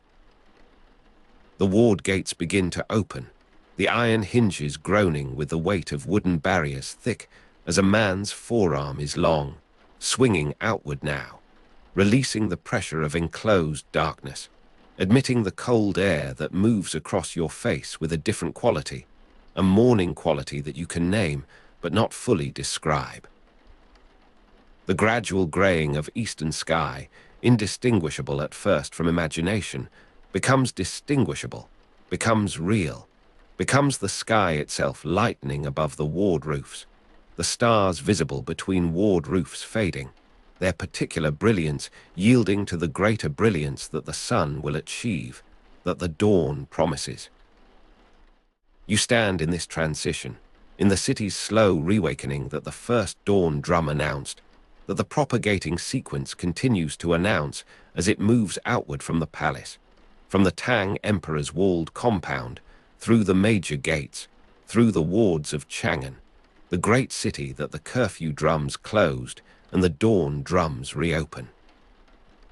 The green, slightly sweet smell of distant mulberry orchards returns, or persists, or is replaced by the morning smell of the city stirring, of cooking fires rekindled, of the day's commerce preparing to resume, the cultivation for silk production surrounding the city's outer walls now merely the background to a foreground of human activity, the scent of leaves and silkworm trays carried into the city on evening breezes giving way to the smells of morning, of bread, of oil, of the 1,000 commodities that the Tang Dynasty's capital will exchange.